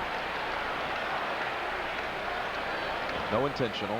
Caruth has got that little shoulder of his, too. He doesn't mind going after it. AP top 25 breakdown. 3 from the SEC, which has the highest power rating right now of any conference. But Jim, I'll tell you something, that we saw that loss by Georgia Tech today. Losses like that in leagues like SEC, ACC, Big Ten really hurt those upper echelon teams in regard to that power rating. Teams start to get in top-heavy situations. Northern comes in for Louisville, along with Otis George. 6'8" freshman, there he is, first action. I thought Whitehead would stay in the game until he fouled out, but he sits down. Gaines missing on 2. Well, Hawkins evades 3 players on that dribbling sequence. Stolen. Bender ahead. Northern. And Daniels from behind. The conference breakdown, the SEC with the top RPI. Pac-10 is second. It's kind of surprising, isn't it? Well, you know, Arizona's been a surprise, too, and they've played a very tough schedule this year. UCLA and Stanford, not where they were in terms of the rankings in recent years, but still in the top 25. Well, you got to figure that UCLA win today, the way that they handled Georgetown, will certainly help them. We've got a big game coming up on CBS when Kansas goes to UCLA. That'll be one of that Big 12, Pac-10, again, working on at RPI rankings. January 12th from Pauley Pavilion. Eric Brown back in for Louisville. Northern hits them both. 10 for Northern. 63-48 Wildcats, under 8 minutes to play. CBS Sports coverage of the road to the Final Four is sponsored by Mercedes-Benz. Located on the web at MBUSA.com. America Online version 7.0. There's never been a better time to get online. And by Smirnoff Ice, intelligent nightlife. Kentucky breaking open a 4-point halftime lead. Now ahead by 15, 63-48. How about the coaches show over there for Pitino in Louisville? Well, they say it's an entertainment show that has a little basketball to it. That's like the Late Show. He was a CBS TV star last year. My wife used to help me with this. That's right. His last job, actually, before he came to Louisville, wasn't with the Celtics. It was with CBS. Absolutely. During the tournament. One of our analysts.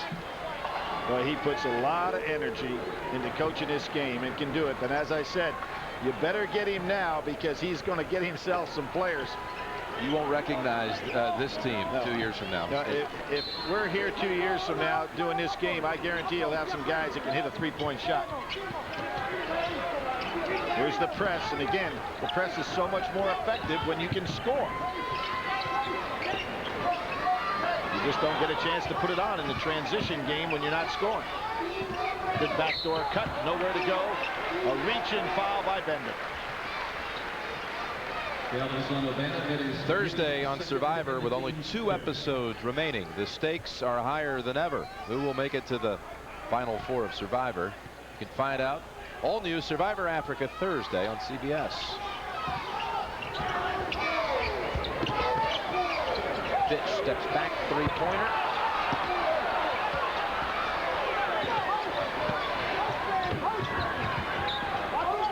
Ooh, George got hit right in the head. Kept going, though. And a foul on Prince. The Louisville team that beat Eastern Kentucky University on Wednesday night. A team coached by former Wildcat Travis Ford. Now, there's a guy that could shoot a three. No question. From range. That was actually a close game with about 1:40 to go. It was a 5-point game before the Cardinals broke it up, 17-point win. And after the game, they had a 20-point lead. They got it back down to 5. Again, showing Jim the lack of continuity, not having a seasoned point guard. 2 for George. Pitino, Rick said after the game, we're an average team that hustles our tail off. Good appraisal, I think. They work hard on defense. They really aggressively go on the boards. I'm really kind of surprised they had a negative differential on the rebounding, and probably the reason for that is they are so poor from the outside. A lot of long rebounds out there, and not solid on their rebounding on the offensive end. They go hard, though. Now try to get it into Estill. Kentucky getting a little sloppy here. Had it up to 19. It's now 14 Louisville possession.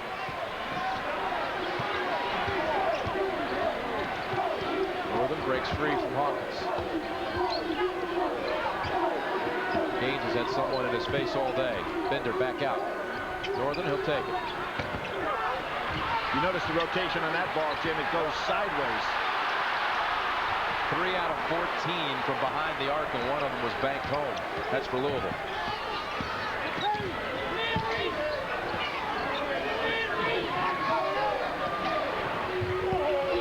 Bogans. Off Kentucky, off Bogans. Let's take a look at the CBS Sportsline stat of the game. Second half shooting. Louisville 30%. The lack thereof. Kentucky 50. Complete game stats, you can go to cbs.sportsline.com. Whitehead back in. He had those 4 fouls in the first half. George sits down. Whitehead going to be able to post up on Prince. Staying outside. He was getting good low post position in the first half. Let's see if he can get back to it. Northern. They've had some chances on these last 2 trips. It's going to be Louisville ball again. Well, there you saw again, Jim. Gaines penetrating with the dribble. He is really good with that dribble. But he has to dish off because he's going to be double teamed every time he puts the ball in for penetration. Now the kick out is available. The problem is nobody can hit the shot. Childs coming back in. He played some productive minutes already in this half.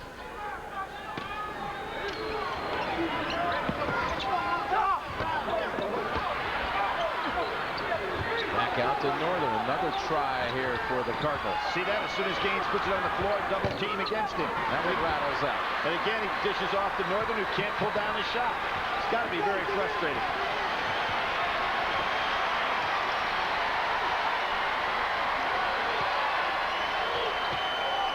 Stolen away. Eric Brown. Childs on the reach in. That could have been a 3-point play. Sure could have been. As I said earlier, 32% of whatever Louisville scores, they score off their defense by creating turnovers and then scoring on it. Tonight on CBS, don't miss Touched by an Angel, and then back-to-back episodes of Saturday's #1 drama of the district. Craig T. Nelson coming your way twice tonight here on CBS. Eric Brown, 71% from the line.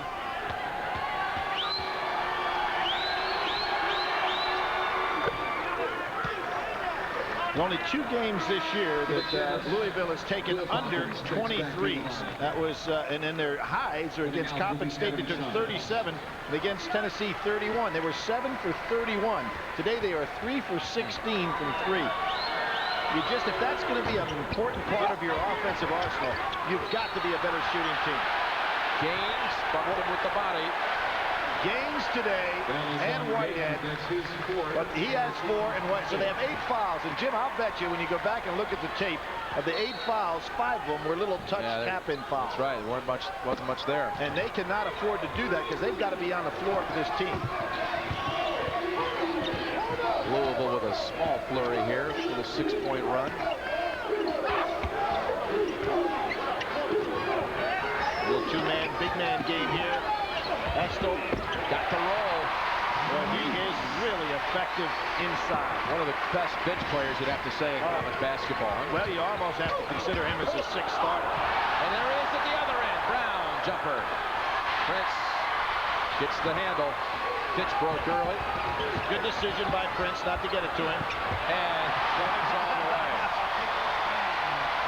And a better decision to keep it on the floor himself. Where is Brown going? Estel with the rebound. A basket, a block, and a rebound in about a 20-second span. He is indeed like a 6th starter. Yeah. And they can, they get good rotation there with Kamara, Prince, and Estel up front. Northern with the body. Be a 1-and-1. Here we talk about Estel inside. It was he and Prince, a little 2-man game with the big guys. He can shoot with either hand. He has a beautiful soft touch, good hands on the catch, and he gets nice position inside. Good footwork. Prince showing his versatility being the passer there. So you got to like that combination if you're Tubby Smith. Hawkins 1-and-1. Tubby, Jim, he took over the program here at Kentucky, and he lost the first 2 games he played against Louisville, even when I said that second when his team eventually went on and won the national championship. But they were struggling a little bit at that time. Get a stop here, baby. Let's get a stop. Hawkins, pure on both of them. Back up to 19, matching the largest lead. Gaines, quick release this time. Chase down, Fitch. Gaines has to take shots that he'd really be better not taking, but he realizes he's got to provide some offense for this squad. Estel. Well, way. Prince hitting Estel. Stolen by Hawkins. Hurt wasn't in a... Oh! How about that move to slide out? Left him standing still. Wow, that was some crossover behind the back. He paralyzed me, and I'm watching, not having to guard him. That was some move. Just great hustle, too. The ball was just kind of dangling out there. Hurt didn't make a real hard effort after it. We saw this kind of penetration against Duke by Hawkins. Watch this move. What a crossover. Unbelievable. Watch the head fake, too. Boom. See you later.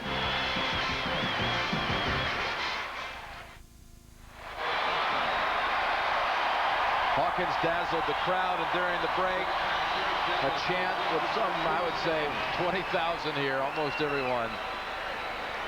Jim, that was screaming out for Tubby. Hawkins on a beautiful move. Another one of those Oak Hill prospects, and you see them littered around college basketball now. This year, they've got 8 more kids that have signed Division I schools. Since '78, they've had 120 players go to Division I out of Oak Hill. Steve Smith doing an incredible job there. Going to be pushing 500 wins in his 15 years there. Bogan's having a solid game today. Just 3.5 remaining, and a 10-point Kentucky run. Like the way that he's playing under control today, taking good shots, making good decisions. Hey, trying a little nifty move on Hurt this time. Nice job by Hurt to stay right with it. Hogan's getting ready for a jump shot. Fitch. Sema sends it out of bounds. I think Fitch should have gone ahead and dumped out to Bogans, who was ready for the 3. 5 blocks for Sema. And a timeout on the floor. Louisville's missed its last 9 attempts. Kentucky breaking it open.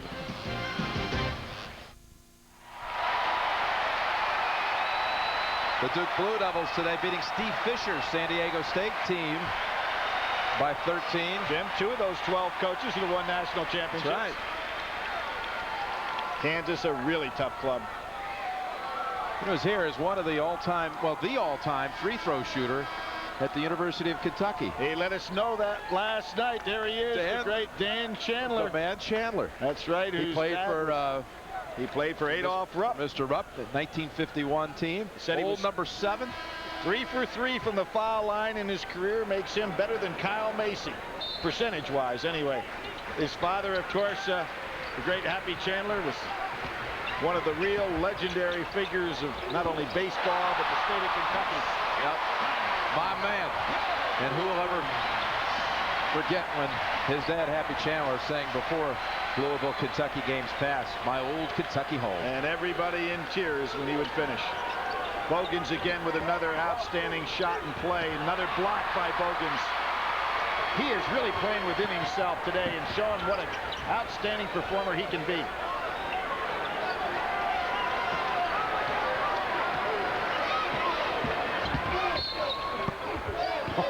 Sema is really some kind of shot blocker. He is.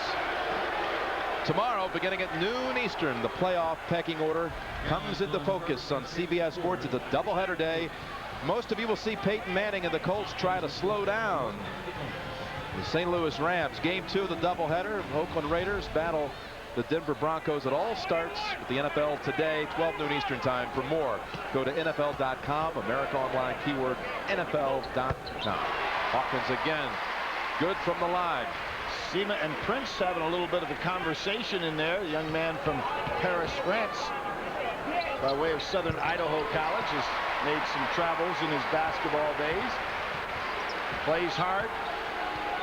Limited ability with those hands that he has, but he works hard and can block some shots. Hurt. Kentucky ball, 14-0 run.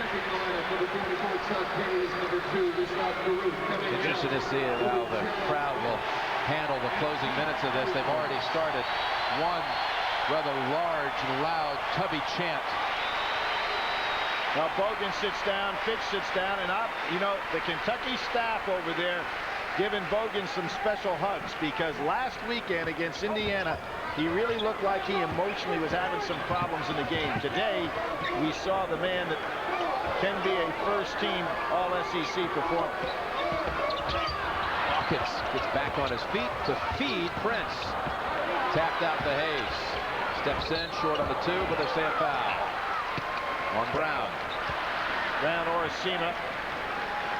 Foul is on Brown. That is his Eric Brown's second. Eric Brown from Lexington. We've talked about a lot of players in this game from Louisville. Eric Brown from right here in Lexington by way of Morehead State. He landed at Louisville, and he led all freshmen when he was at Morehead State in the country. He was a scorer, and he was Rookie of the Year in the league. Got another guy sitting over here on that Louisville bench that was from Lexington, Kentucky. Got away from this Kentucky program, went to Duke. Vince Taylor, who's on Rick Pitino's staff. Probably, though, the most famous guy to leave Lexington ever to go anywhere was another guy that went to Duke, Jeff Mullins, who was an All-American over there from Lexington. Seaman on the follow-up dunk. Prince checked out with 18 points, 9 rebounds. That's one that got away from Adolph Rupp when Jeff Mullins left, joined Vic Bubas's teams. Yeah, that was a big one. You're not kidding. And that'll send Daniels to the line. That Louisville basket, the dunk by Sema, breaks a field goal drought of almost 7 minutes. Well, not like that one back in '99, where, as I said earlier today, they missed 21 of 22 second-half shots. Got pounded by 30 in that game. Here they go again. George checking in for Well, you take a look, Jim, at this Louisville team. We know that Kentucky's going to be obviously not only a threat, but probably the favorite in regard to the SEC along with Florida. But when you look at Conference USA, Cincinnati, Marquette, Memphis, Charlotte, South Florida. I mean, you're talking about some rough outs there. Rick Pitino's club, you're looking at them today, they'll have to keep up this kind of confidence and hard work, or else they can have real trouble in that league. Gaines. basket by Gaines. Well, I like his game. He would be something on a team that had some offensive firepower. Carrier touching the ball in for the first time. Heisman Buttle also in for the Wildcats. Talking about the SEC tournament. They'll have the SEC tournament the same side of the Final Four down at the Georgia Dome in Atlanta. Well, Kentucky has had some pretty good days. Great success in Atlanta. Gaines again. Another pure one. That one a three. There's where Caruth fell asleep a little bit. He's got to realize how good a player Gaines is. There's Gaines' fifth foul, however. He'll be sitting down. The executive producer of CBS Sports is Terry Ewert. And the coordinating producer of NCAA basketball is Bob Dekas. Coordinating producer of CBS Sports is Harold Bryant. Today's game directed by Bob Fishman. Singular at the half, produced by Vin DeVito, directed by Linda Molino. Associate director of today's game was Andy Goldberg, and the broadcast associate, Jeffrey St. Aramon. Technical director of today's game, Clark Zabo. Pat McGrath at our side here, as always, with the stats. Heisenbuttle hits the front end. More letters in his name on the back of that jersey than any Kentucky player that's ever played. Now, Never a letter. 99 years. That's kind of like Chandler's record of 3 for 3 career foul shooting. Hey, I'll tell you something interesting, though. Louisville wearing names on the back of their jerseys for the first time Never happened in their history. School history. What was the first game ever played, Jim, in college basketball with names on the back of the jerseys? Do you have any idea? Do you know who the two teams were? That was Duke against Wake Forest. And you were in the game. Absolutely. 1962. There's a little piece of history. You thought you had me on that one, didn't you? Well, I must have run that one by you before. No. That's a very good pull, James. I've been waiting about 12 years for you to launch that one. And there's Darryl Carrier's son launching one. Good pure shooter. Final 30 seconds, Brown. Good rebound by Bender. I'll tell you, some of these freshmen that Rick has in a transition of coaches, normally your freshman class is not very good, but he's got 3 that you can see being part of the nucleus of good Louisville teams. Caruth, 3. Will Sears in the game now for Kentucky. Final 10 seconds.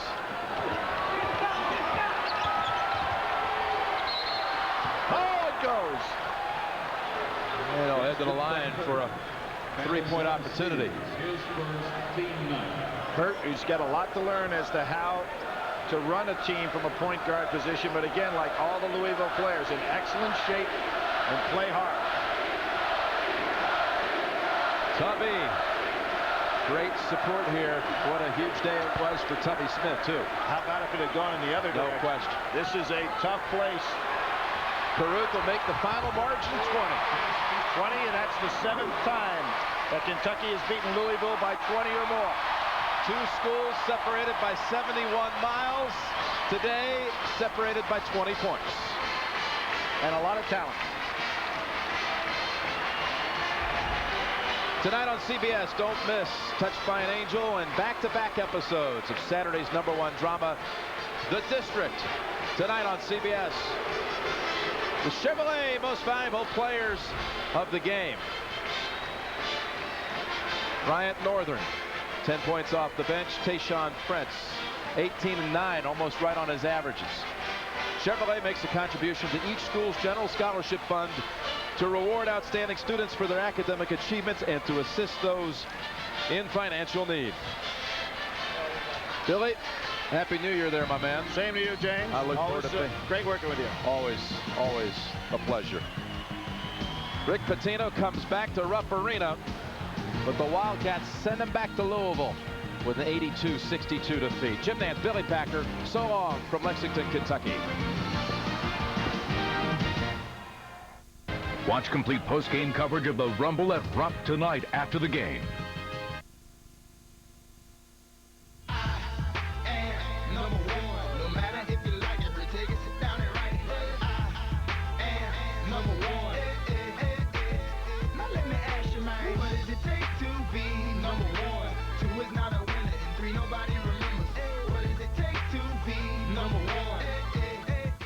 U of L thought it was #1. It had won 8 in a row and 9 out of 10 this season as it rebuilds virtually overnight.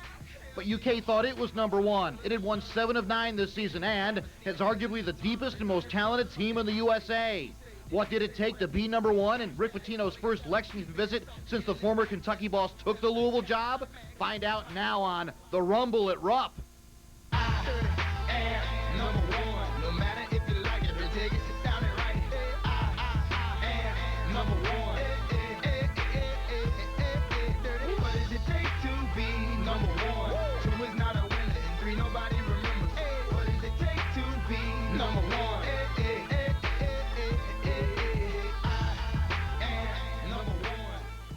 Live from WOKY News Channel 32, a complete post-game wrap-up.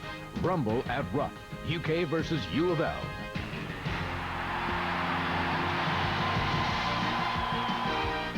Hello again, everybody, and welcome to our Road to the Final Four special, The Rumble at Rupp. You saw it right here, exclusively on News Channel 32, and it just ended really a few moments ago. As expected, UK basketball won the latest battle of the Bluegrass, beating arch rival U of L the final 82-62. Much more sweet for Kentucky fans this season as it was Rick Pitino's first game at Rupp Arena since the former Wildcats head coach took the same job with the Cardinals.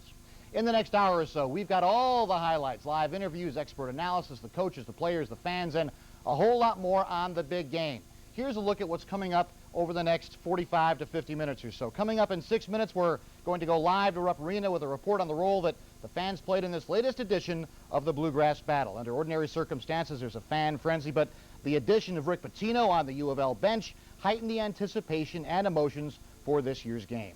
In about 15 minutes, former UK star and current Kentucky State head coach Winston Bennett will add his expert analysis. In about 25 minutes, we anticipate hearing from Tubby Smith and Rick Pitino. We'll take you to those news conferences live in the bowels of Rupp Arena. And in about 40 minutes or so, we hope to have interviews from the locker rooms with some of the key players in today's game. Now, that's what's ahead right now. A look at how the game was won. We start with first half highlights from Rupp. After 9 months of anticipation, Rick Pitino entered the building with a red tie on. Pitino came in from the UK tunnel. It's the only way he knows, so he slipped in unnoticed by many of the Kentucky fans who were watching the visitors' tunnel to boo him. Pitino walked in under his banner, which still hangs at Rupp Arena after shaking hands with Tubby Smith. The banner still with his name on it. He helped Kentucky win the 1996 national championship. Louisville chose to spotlight to debut its new black uniforms. The Cards wanted them for a long time, and Adidas loved the idea. The story of the first half was poor shooting and low scoring. Not much happened for a long time. Tied at 6 when Cliff Hawkins made the nice pass to Marcus Estel for a dunk and a 2-point UK lead. Kentucky by 4 when Louisville needed somebody to hit a basket. Finally, out of desperation, Bryant Northern threw up a 3, and it banked in. 10-9, Wildcats in front. Same score when Tayshaun Prince made arguably the nicest play of the first half. Goodbye, Larry O'Bannon. The freshman lost in the shuffle. Prince slammed UK in front 12-9. It was 16-11 Kentucky when Louisville once again was in big need of a basket, and once again it was left to Northern, who hit another 3. Cut the Cards whole to just 2. It was 18-16 UK when Kentucky finally began warming up from the outside after struggling big time. Gerald Fitch with the 3. 21-16 Cats. Then Pitino surprised almost everybody, putting Luke Whitehead in the game. The former starter's hardly played since being hurt in a graphic fall in the Coppin State game, but Whitehead's 4 first-half points could not slow down UK. Keith Bogans with an old-fashioned 3-point play. 26-18 Kentucky in front. It was 27-20 Wildcats when, after he missed a free throw, it was Prince again with a rebound and a basket for another 3-point play, and UK's biggest first-frame lead, 29-20. It was 29-24 UK when Kentucky's outside shooting continued to improve and keep its lead comfortable. Bogans bombed the Cats up 32-24. And it was 33-28 UK when Fitch got another UK old-fashioned 3-point play. Kentucky back in front by 8, up 36-28. The Cats led 36-32 at the break. So we collectively catch our breath here. Both clubs went to the locker room feeling actually pretty good about their respective situations. UK was in the lead in spite of shooting poorly. U of L was within striking distance when many expected Louisville to be blown out in this thing, and maybe even early. So this figured to set up an excellent second half. U of L didn't waste any time trying to give UK all it wanted. Still 36-32 Kentucky out of the break when Carlos Hurt bombed Louisville within 1, down 36-35. But instead of folding, that seemed to inspire the Cats as they went on a 12-point run, highlighted by Bogans again with a 3 again. He made it 45-37 UK. Kentucky eventually led by 13 points. The second half became the Bogans-Prince show as they combined to score UK's first 8 baskets of the frame. Prince slammed Kentucky up 52-39. If it wasn't over after that, it was after this stretch. 5 minutes left in the game. UK up 65-50 when guess who? Prince looked more like a boxer or a running back than a basketball player. Nice moves inside. 67-50 Cats. Prince had 18 points and 9 rebounds on the night. And moments later, less than 4 minutes left, UK up 71-50. Cliff Hawkins with the steal, the moves that froze the Louisville defense. UK is now 8-2 overall after beating U of L 82-62. Louisville falls to 9-2. It's Kentucky's 3rd straight win over the Cards and the first win for Wildcats head coach Tubby Smith over former boss Rick Pitino. They may not have been able to be in Rupp Arena today, but thousands of UK and U of L fans hold around the TV set in homes and bars and wherever else they could catch a glimpse of the big game. News Channel 32's John Charlton is live at Patrick's Bar to give us a sampling of the fan frenzy right here in Louisville. Go ahead, buddy. Well, Fred, they packed them in like sardines here at Patrick's on Frankfort Avenue. As you can see, there's still pretty much a full house here. Post-game celebrations, of course, UK fans a little happier than U of L fans, but they all acted very civilized during this game.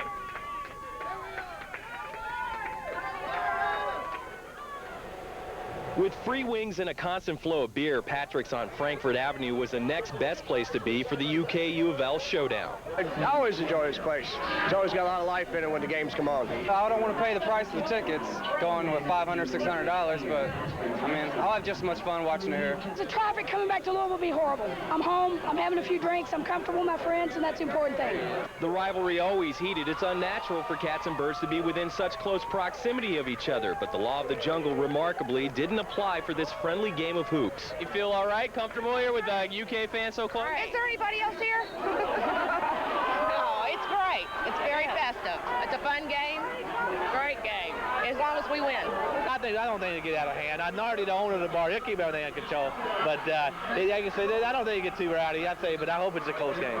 Fans on both sides kept attitude civil about Rick Pitino's return to Rupp Arena as well. They say the players always settle the score on the floor, and that's all that matters. I kind of feel like it's Custer going in a little bighorn today, but it's only going to get better for Louisville. You know, he's a great coach. I really look forward to it, and whatever we do today, it's only going to get better. They got us outnumbered, but when this is all over with, they'll be quiet. And they'll be making their excuses later, like they always do.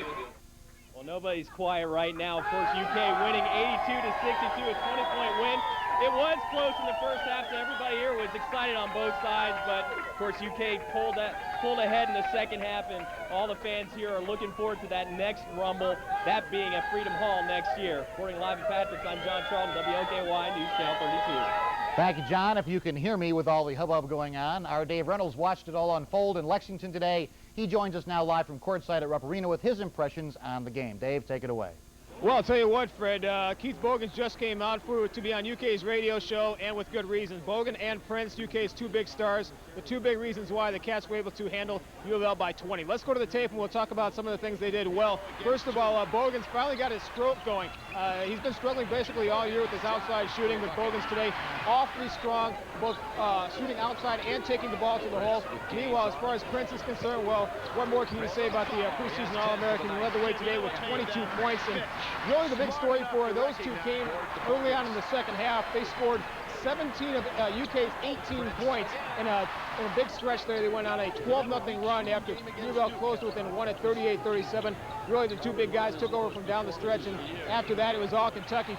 Fred, as you mentioned, they went on a 15-0 run later on in the game. That pretty much sealed the deal, but if the Cats want to look to the guys who led them today, it was Tayshaun Prince and Keith Bogans. Ready? Dave, very quickly before you go, I mean, it just seemed like there was a point early in the second half where talent won out over U of L's outstanding outstanding initiative, outstanding, effort. It just seemed talent and experience really won out over Louisville today.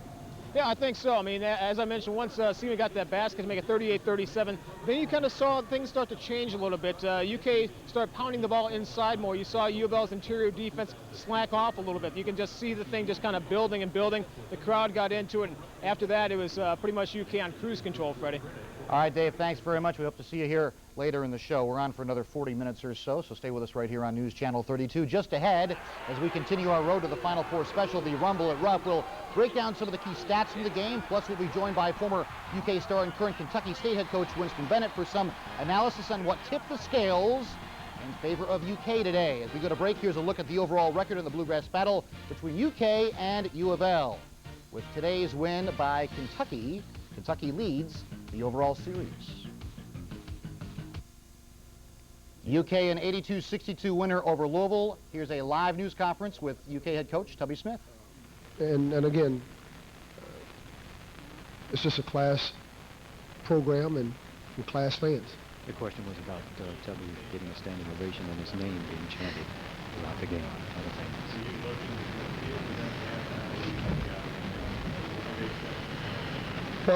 Well, I think we may have been able to capitalize on a block shot here, and it got us going, making a three. I think Keith may have made a shot early in the second half, and Tayshaun did some good things which energized the fans as well as them, and got them pumped up, and we never allowed them to make a run, and that was a big key, because in the style that they employ, pressing, shooting the three style, if they start to make shots and get some momentum, they can hurt you in a hurry. But we were able to, whenever they tried to make a run at us, we were able to respond with a good stop, with a block shot, or beating them off, or making a basket. And he really surprised everyone coming through the Kentucky entrance.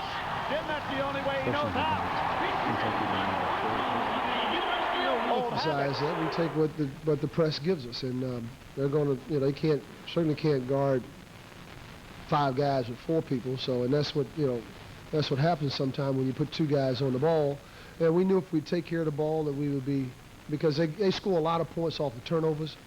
But yeah, we were looking to go over the top when the opportunity presented itself, and what you have against a pressing team, you have to burn them a couple times in order to soften the press up. So.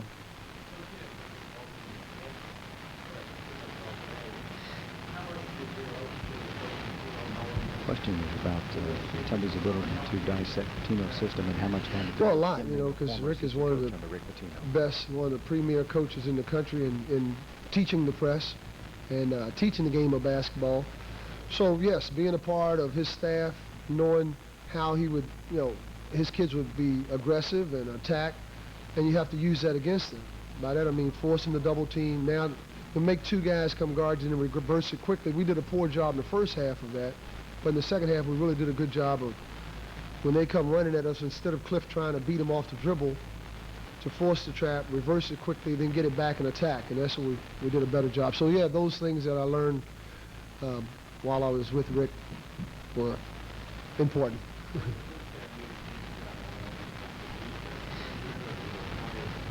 Question? No, I thought it was outstanding defense on both teams' part. You know, both teams were really getting after one another. We had some good looks, and I thought our guys were a little tight early. But after some shots fell down and we loosened up the press a little bit, we were able to relax, and then once we were able to get the lead, I think our guys played with a little more confidence.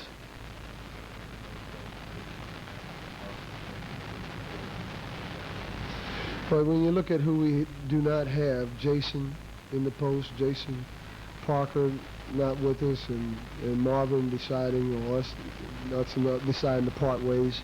You know, I knew that guys like Eric and Chuck, you know, they needed an opportunity to play, and that's what it creates when someone leaves, and they know. And I tell them every day, hey fellas, we're going to win with you, or we're going to win without you, and the system and the program's going to go on, and the sooner they understand that, the better players they are. Dismissed from the team earlier.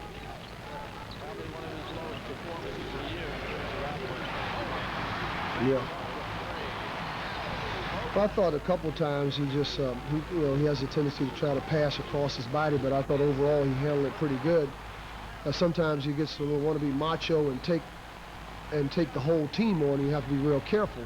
And that's where that discipline comes in, and maturation, being mature, and trusting your teammates to, give it up and get it back. And once he was able to settle down and do that, he was pretty effective. That was an unbelievable crossover. You're right. He lost me and everybody else, I think, on that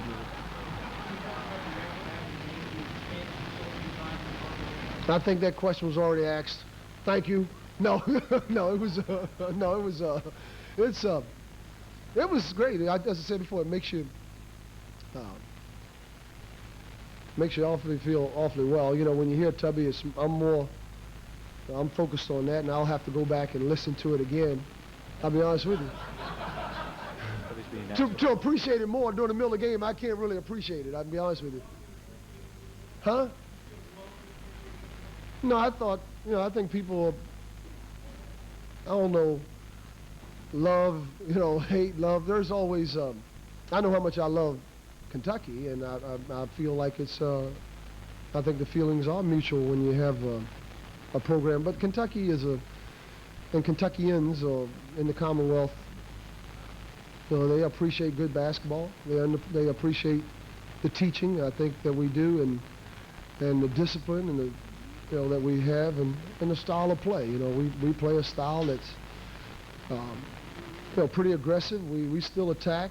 But we can stop you when we have to, and we can do a lot of different things, and that's what I think they appreciate about this program. Not so much Tubby Smith, but they appreciate Kentucky basketball, and that's just showing their consideration and appreciation.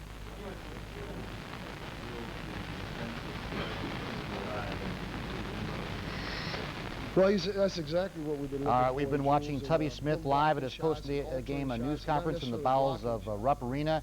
UK moments ago, a winner over Louisville, the final score 82-62. We have the box score now in from the game, the high scores and important statistics from each team. First of all, if we look at Kentucky for a second, the leading scorer for Kentucky was Tayshaun Prince with 18 points and unofficially 10 rebounds. We've got a conflict here. One says 9, one says 10 rebounds. Regardless, a great game for Tayshaun Prince. Keith Bogans with 17 points and 7 rebounds. The Wildcats expected these two men to carry them today, and they certainly did that. And Gerald Fitch, who, one of my favorite players on this ball club, he does so many things so well, and you rarely see it in the box score, but certainly you see it here this time with 10 points and 5 rebounds. A long night, especially in the second half for Louisville. Louisville played very hard in the first half, kept it close, got within one early in the second half, but then began to fade away as the talent level really, among other things, began to show for Kentucky. Reese Gaines, 10 points, 3 rebounds. Bryant Northern with an excellent game for him. The point guard, 10 points, 3 rebounds. Carlos Hurt also with 10 points and 2 rebounds for the Cardinals. Much more to come here on our post-game special, the Rumble at Rupp. UK a winner by 20. We will be joining Rick Pitino's news conference live as soon as he comes to the podium following Tubby Smith. We'll also hear from the players as well. Stay with us right here on News Channel 32. Welcome back to the Rumble at Rupp. We're joined, as always, by Kentucky State basketball head coach Winston Bennett, former UK player as well as former UK coach under Rick Pitino. First of all, just your general thoughts about what you saw today. Well, I don't think there was any surprises. I really felt like in the later stages of the game that Kentucky's talent would eventually win out. I felt if Kentucky could handle Louisville's pressure, not turn the ball over, remain patient on offense, that they would end up winning by 12 or more, and they did that. Okay, now yesterday on our pregame show last night, you made some key points about what each team had to do. You made a list that we've still got here, and we're going to talk about that for a little bit, if we can throw it up on the screen. Now, the keys of the game, you said for Louisville to keep UK off the backboard and also to limit turnovers. Now, how do you feel about having said that the way it turned out? Well, I thought that Louisville did an adequate job, especially in the first half, of really keeping Kentucky off the backboard, and that kept them in the game 36-32 at halftime. Second half, they didn't do as good of a job of keeping them off the backboard. Now let's talk about UK for a second. You had a couple of key points that you pounded on over and over again. Gentlemen, if we can throw that back up on the screen now. Winston, you talked about not U of L. Oh, okay, we're going to have the results of what you said. Okay, thank you, gentlemen. U of L rebounds 41, U of L turnovers 14. 41 rebounds. I mean, they were still behind Kentucky, but were pretty competitive. Turnovers, what do you think? Well, I think Coach Pitino should be very happy with what they did on the glass. Certainly, you don't want any more than 10 turnovers per game. They were 4 over that limit, but still pretty decent against a Kentucky team that has great potential and a great press of their own. Winston, stay tuned here. Stop where you are for a second. Rick Pitino has gone to the podium right now for his live news conference from Rupp Arena. Let's go back by satellite to Rupp Arena in Lexington and hear from Coach Pitino after a 20-point loss to UK. Supposed to cheer Tubby. I get cheered in Freedom Hall. That's all you can ask. If they start booing me in Freedom Hall, then I'm in trouble.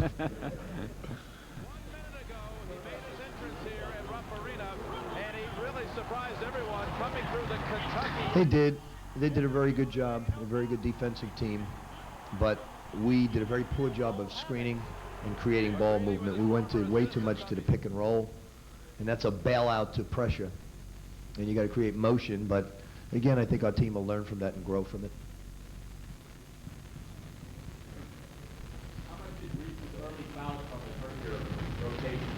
Question was the early foul trouble. Reese Gaines had 2 fouls I think in the it first hurt 2 minutes of the game. When he came out in the second half and he was a little tentative and he didn't block out Tayshaun, then he didn't come up on a break, and that mentality got us down a lot of points. He can't worry about foul trouble. He just has to play. I was not intending on playing Luke Whitehead tonight at all. But we're not the same team without him, and even though he doesn't rebound well now with his arm in this situation, he did much better than I anticipated. But I don't think it's Reese's foul trouble. We got to learn to play with him in foul trouble. He's going to make it someday at the next level because of his defense, and that's what he's got to continue to play when he's in foul trouble.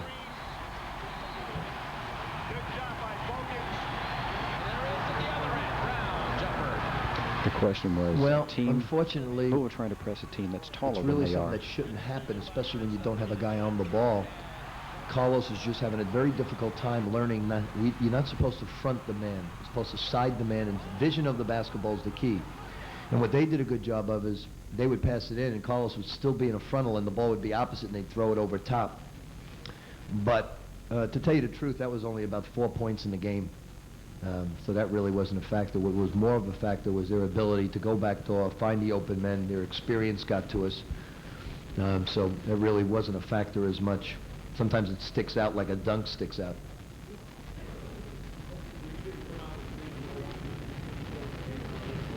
Rick is being asked about not coming out the standard way. Visiting coaches come out. Shortest distance.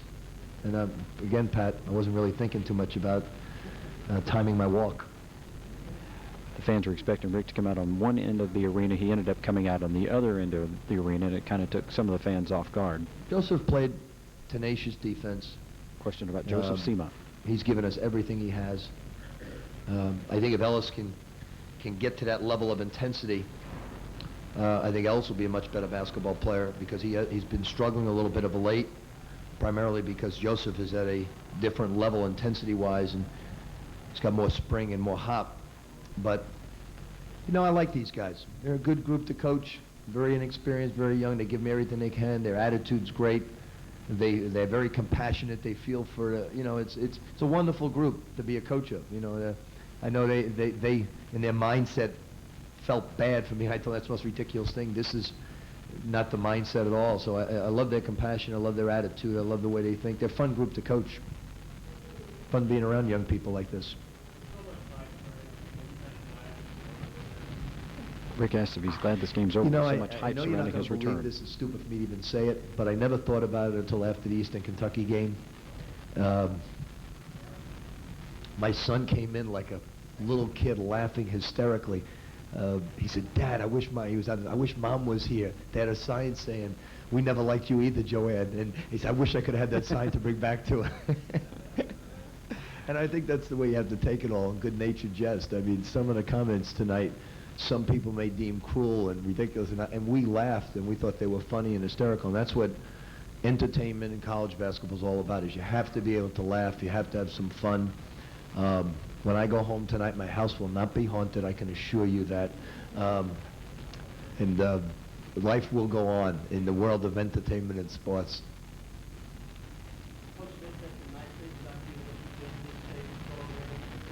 The question was his thoughts about Tubby Smith. Well, I think that we're all very proud of what's happened here throughout, you know, as I'm sure the Duke program is. You know, it hasn't lost a beat, and Tubby's one of the, as I've always said, premier coaches, premier people in the business. And it's, in this program, what we were after more than anything else was credibility and doing it the right way. Doing it where the student comes first, the athlete comes second, and doing it, obviously you're trying to win, but you want the players to go to every class, and they've done it, and it just carried on and gotten better and better and better and better. And this team has a legitimate shot, although they could lose in the first round, so I don't want to make it sound like I'm putting heat on Tubby, because that's not the case, because nobody's going to outcoach him. It's just that they got a legitimate shot because you watched the Duke game. It's a great program right now. What takes place between the lines is very special, and my greatest feeling right now is to see Sean Woods and see some of the guys that I coached, and I love the players I coached here, and I'm sure Tubby feels that way about his guys. Pitino asked about what former Kentucky players had to say about Pitino returning here as the Cardinal coach. Cameron Mills said, "Coach, I'll be giving you a standing ovation." And he got a message to the coach, and I said, "Well, that'd be great. It'd be a standing ovation of one." So that'll be great. But to tell you the truth, that's all I'd ever want, is for my players to applaud me. You're listening and watching U of L basketball head coach Rick Pitino talking live from his post-game news conference in Rupp Arena just a few minutes ago. U of L lost the latest edition in the Dream Series, 82-62 to Kentucky. Kentucky a 20-point winner. Kentucky improves to 8-2 this season. Louisville falls to 9-2, and its winning streak ends at 8. We have much more still to come, both from here in Louisville as well as Rupp Arena. Winston Bennett will rejoin us talking more about what happened today, plus more live, hopefully, reaction from the players as well, coming up in a couple seconds right here on News Channel 32. Welcome back to our Rumble at Rupp special. You could call this the game that started it all. Kentucky and Louisville hadn't played in 34 years until an NCAA tournament game in Knoxville pitted the teams against one another. UK was up by 13 at one point in the game, but U of L stormed back. UK hit the shot that sent the game to overtime, but Louisville blew out the Cats in the extra period, winning it 80-68. Milt Wagner scored 10 points in the overtime to lead the Cardinals. Now, News Channel 32's Allison Gardner has been hanging out with the UK and U of L crazies today. She's live at Rupp Arena to tell us about one of the big features of any Cards-Cats rivalry, the fans. Allison? Absolutely, Fred. You know, this game is one of the reasons why Rick Pitino almost didn't take the U of L coaching job. Well, today was reckoning day for Rick Pitino. It's the day Coach Pitino has been dreaming about, or perhaps having nightmares about, since he took the University of Louisville job. And the head coach of the Cardinals, Rick Pitino. It's the day Rick returns to his old Kentucky home. His reception at Rupp was far from a welcome home hug. UK fans say he can't expect too much too soon. The basketball fever in Kentucky is probably the strongest in the nation, and somebody that leaves the state and comes back, it's kind of almost insulting to the people in the state. So, I mean, he is a great coach, but it might be a little early to ask for forgiveness this early, I think. But UK fans admit it's hard to despise someone who turned a troubled program around. I think we did a lot for Rick. You know, we helped make him a name, too. I mean, he did a lot for us, but it was a reciprocal, you know. He's the one that's in the limelight and not really the team, and he likes it that way. And but I wouldn't say anything really bad, this Benedict Rick. U of L fans say they think the arrival of Rick Pitino is good for basketball in the state of Kentucky. Good news for a rivalry that had lost some of its luster. It's really good. The rivalry and everything has been good in the past, but I think it's even better now. I think with Rick, it just adds one more item in there for them, you know, for the fans here to hit on. I think the fans should respect. I mean, look what he did at Kentucky when he was here, and as Cards fans, we're hoping that he can do some of that same, get some of that energy that we need desperately. And the Cardinals did have a lot of energy during the first half of this game. Thought it was going to be close. UK came out in the second half and absolutely shut them down. They played really well in the second half. Now, I did have a little bit of difficulty finding some Cards fans here in Rupp Arena because the attendance today was more than 24,000, and U of L only had 142 tickets to this game. So red was very rare inside Rupp today. For now, reporting live from Lexington, I'm Allison Gardner. Back to you, Fred. It was a big blue. Thank you very much, Allison, for joining us. Good job in Lexington today. Coming up next, we've got player reaction to the latest edition of U of L versus UK. But for now, let's take a break right here on News Channel 32. I don't think there's near the hatred between Louisville and Kentucky that there used to be. I think there's a good rivalry, and that's good. That's good and healthy. Some might question his assessment on the intensity of the U of L-UK rivalry, but no one will question Denny Crum's role in reigniting the series between the two bluegrass basketball heavyweights. Since the series resumed in 1983, including an NCAA tournament showdown earlier that year, Crum's Cardinal teams posted a 7-13 record against the Cats over the years. Welcome back to the show, the Rumble at Rupp, the post-game show of Kentucky's win over Louisville. Roughly 7 minutes left in the show, so let's go right back to Lexington and Dave Reynolds for player reaction. Dave? All right, Fred, you know, I can't talk seriously enough about how big of a game this was for Kentucky and how big of a game it was for Tubby Smith. If the Cats would have lost this game, who knows what would have happened. He does get his first win against Rick Pitino, beating his mentor soundly, 82-62. And it's also a pretty big game for Keith Bogans as well. The junior guard has been struggling all year, not only offensively but mentally as well. Well, today, a breakout game for Bogans, 17 points and 7 boards. Here's his reaction in the locker room. It's just to get back out there, you know, and play a good game. I ain't played a good game in a long time, so in a big game like this, you know, just get out there, you know, knock some shots down, play some good defense. It feels good. What went on in the first half as a team? They kept the game close. What were they doing to keep the game close? Well, I think we gave up, I think Coach said 6 layups, and that's just something we can't do. We should have rotated back in transition. We were just letting those guys get, you know, easy baskets. But I think in the second half, we defended them well. And, you know, every shot they took, they had to work for. You said after the Indiana game, you said, well, you know, all that publicity is going to Coach Pitino. We'll have something for him on the 29th. What did you guys show today? What was the mission, maybe, of the team today? Our mission was to just go out and, you know, show. I mean, they're a good team, but, you know, we know what type of team we are.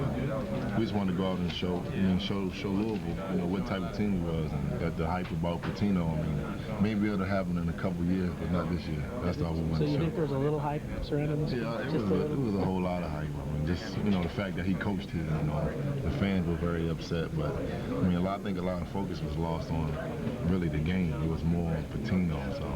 When did the focus return to the game? Was it the second half? I mean, or was it the tip-off? When did it? We've been focused on this game since we've been in practice these last few days. I think from y'all standpoint of view, it was, you know, Pitino versus Kentucky.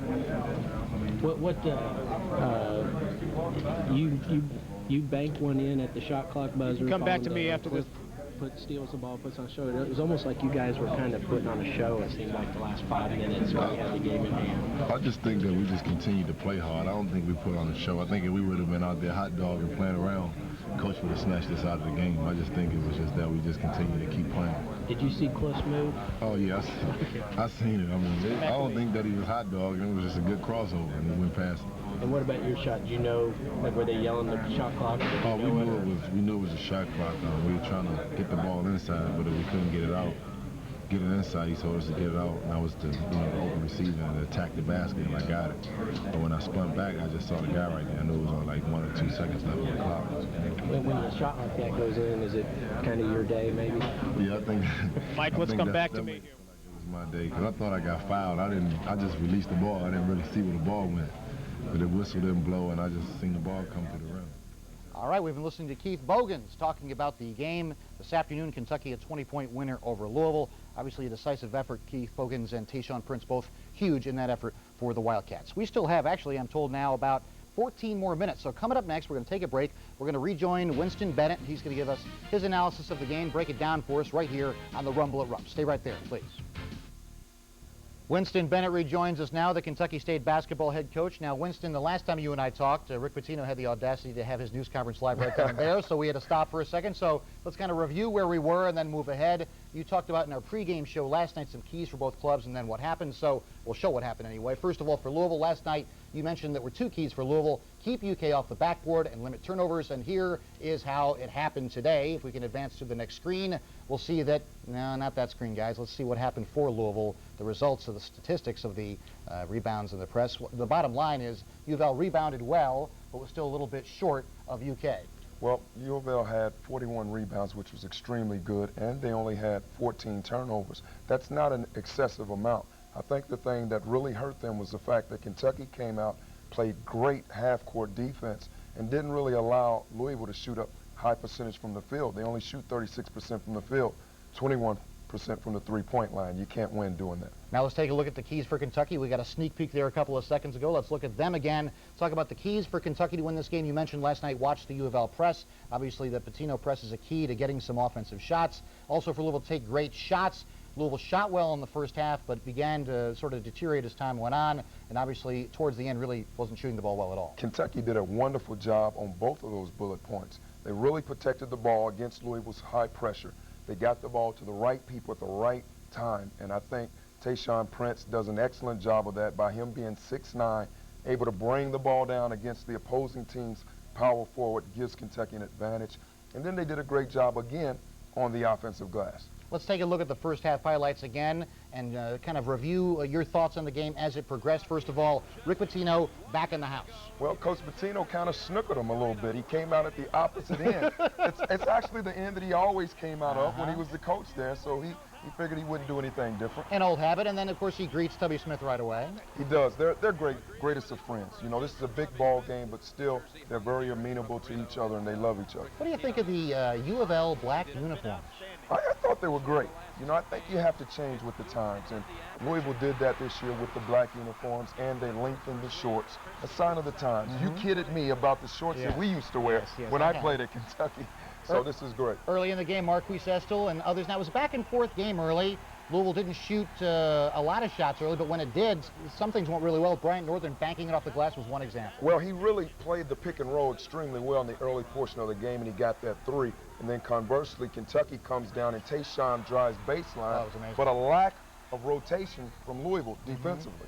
So Louisville still trying to find somebody who could hit shots, and really Bryant was one of the few guys. He had 10 points on the night. Well, he really was. He did a great job of taking the shot when it was there. Unfortunately, Reese Gaines wasn't able to hit his shot early on. Eventually, Kentucky began taking over with some of its key players. Now, that looks like Gerald Fitch right there. That was Fitch. He had a great game with 10 points. He just doesn't always seem to put it on the scoreboard, but, I mean, he does so many things well. He's a silent assassin. He doesn't really take up the stat sheet for you, but when you look at the end of the game, he's got 10 points, and he's got your 5 or 10 rebounds. We saw Luke Whitehead briefly in those highlights. Luke did play in the game, did score a few points. He's been hurt since the Coppin State game when he fell on his head, but really wasn't a major factor in the outcome. So we get to the break. It's a close game. Kentucky with a small lead. We go to the second half. Louisville begins to make a game of it. Carlos Hurt pulls within 1, and that was really the last, or as close certainly, as the Cardinals would get. One of the great things for any young player, you saw where Reese Gaines draws and dish, and that's what you want to do. Take the ball inside out. That opened up the three-point shot. The rest was all Bogans and Prince. I mean, these guys hit the first 8 Kentucky baskets of the second half. It was good to see that Tayshaun Prince and Keith Bogans were both working together in a game. Bogans has struggled this year. but he turned it on to this game. So what do you think now? I mean, in the end, obviously Kentucky pulls away to a 20-point win, 82-62. Kentucky's now 8-2 overall. Louisville falls to 9-2. Here we are starting the new year, 2002. What do you see for both of these teams for the rest of the season? Well, I think this is promising for both teams. Looking at Louisville first, certainly they go in the USA Conference with some tough conference opponents, but you can see they can play with the best of them the way they played against Kentucky in this first half. You look at UK, the SEC is going to be mighty tough. It's always tough on the road, and I think that they're going to have a great year as well. Winston Bennett, thank you very much for joining us. It's great seeing you. The best of luck with the rest of the season for Kentucky State. Thank you very much. All right, buddy, good seeing you. We'll be right back here on News Channel 32. Stay right there, please. Just prior to tonight's Rumble at Rupp, the new court at Rupp Arena was named Haywood's Court after legendary UK broadcaster Haywood Ledford, the longtime voice of the Wildcats, died this past September after a long battle with cancer. The court features a new commemorative logo at courtside, not far from where Haywood called the action. This is Ledford right there. Ledford did the radio play-by-play for UK games for almost 4 decades. There's the special logo, Haywood's Court at Rupp Arena. Pretty special thing, a microphone to go with it. Mrs. Ledford all smiles for understandable reasons. Welcome back to the Rumble at Rupp. Just about 3 minutes left in the show. So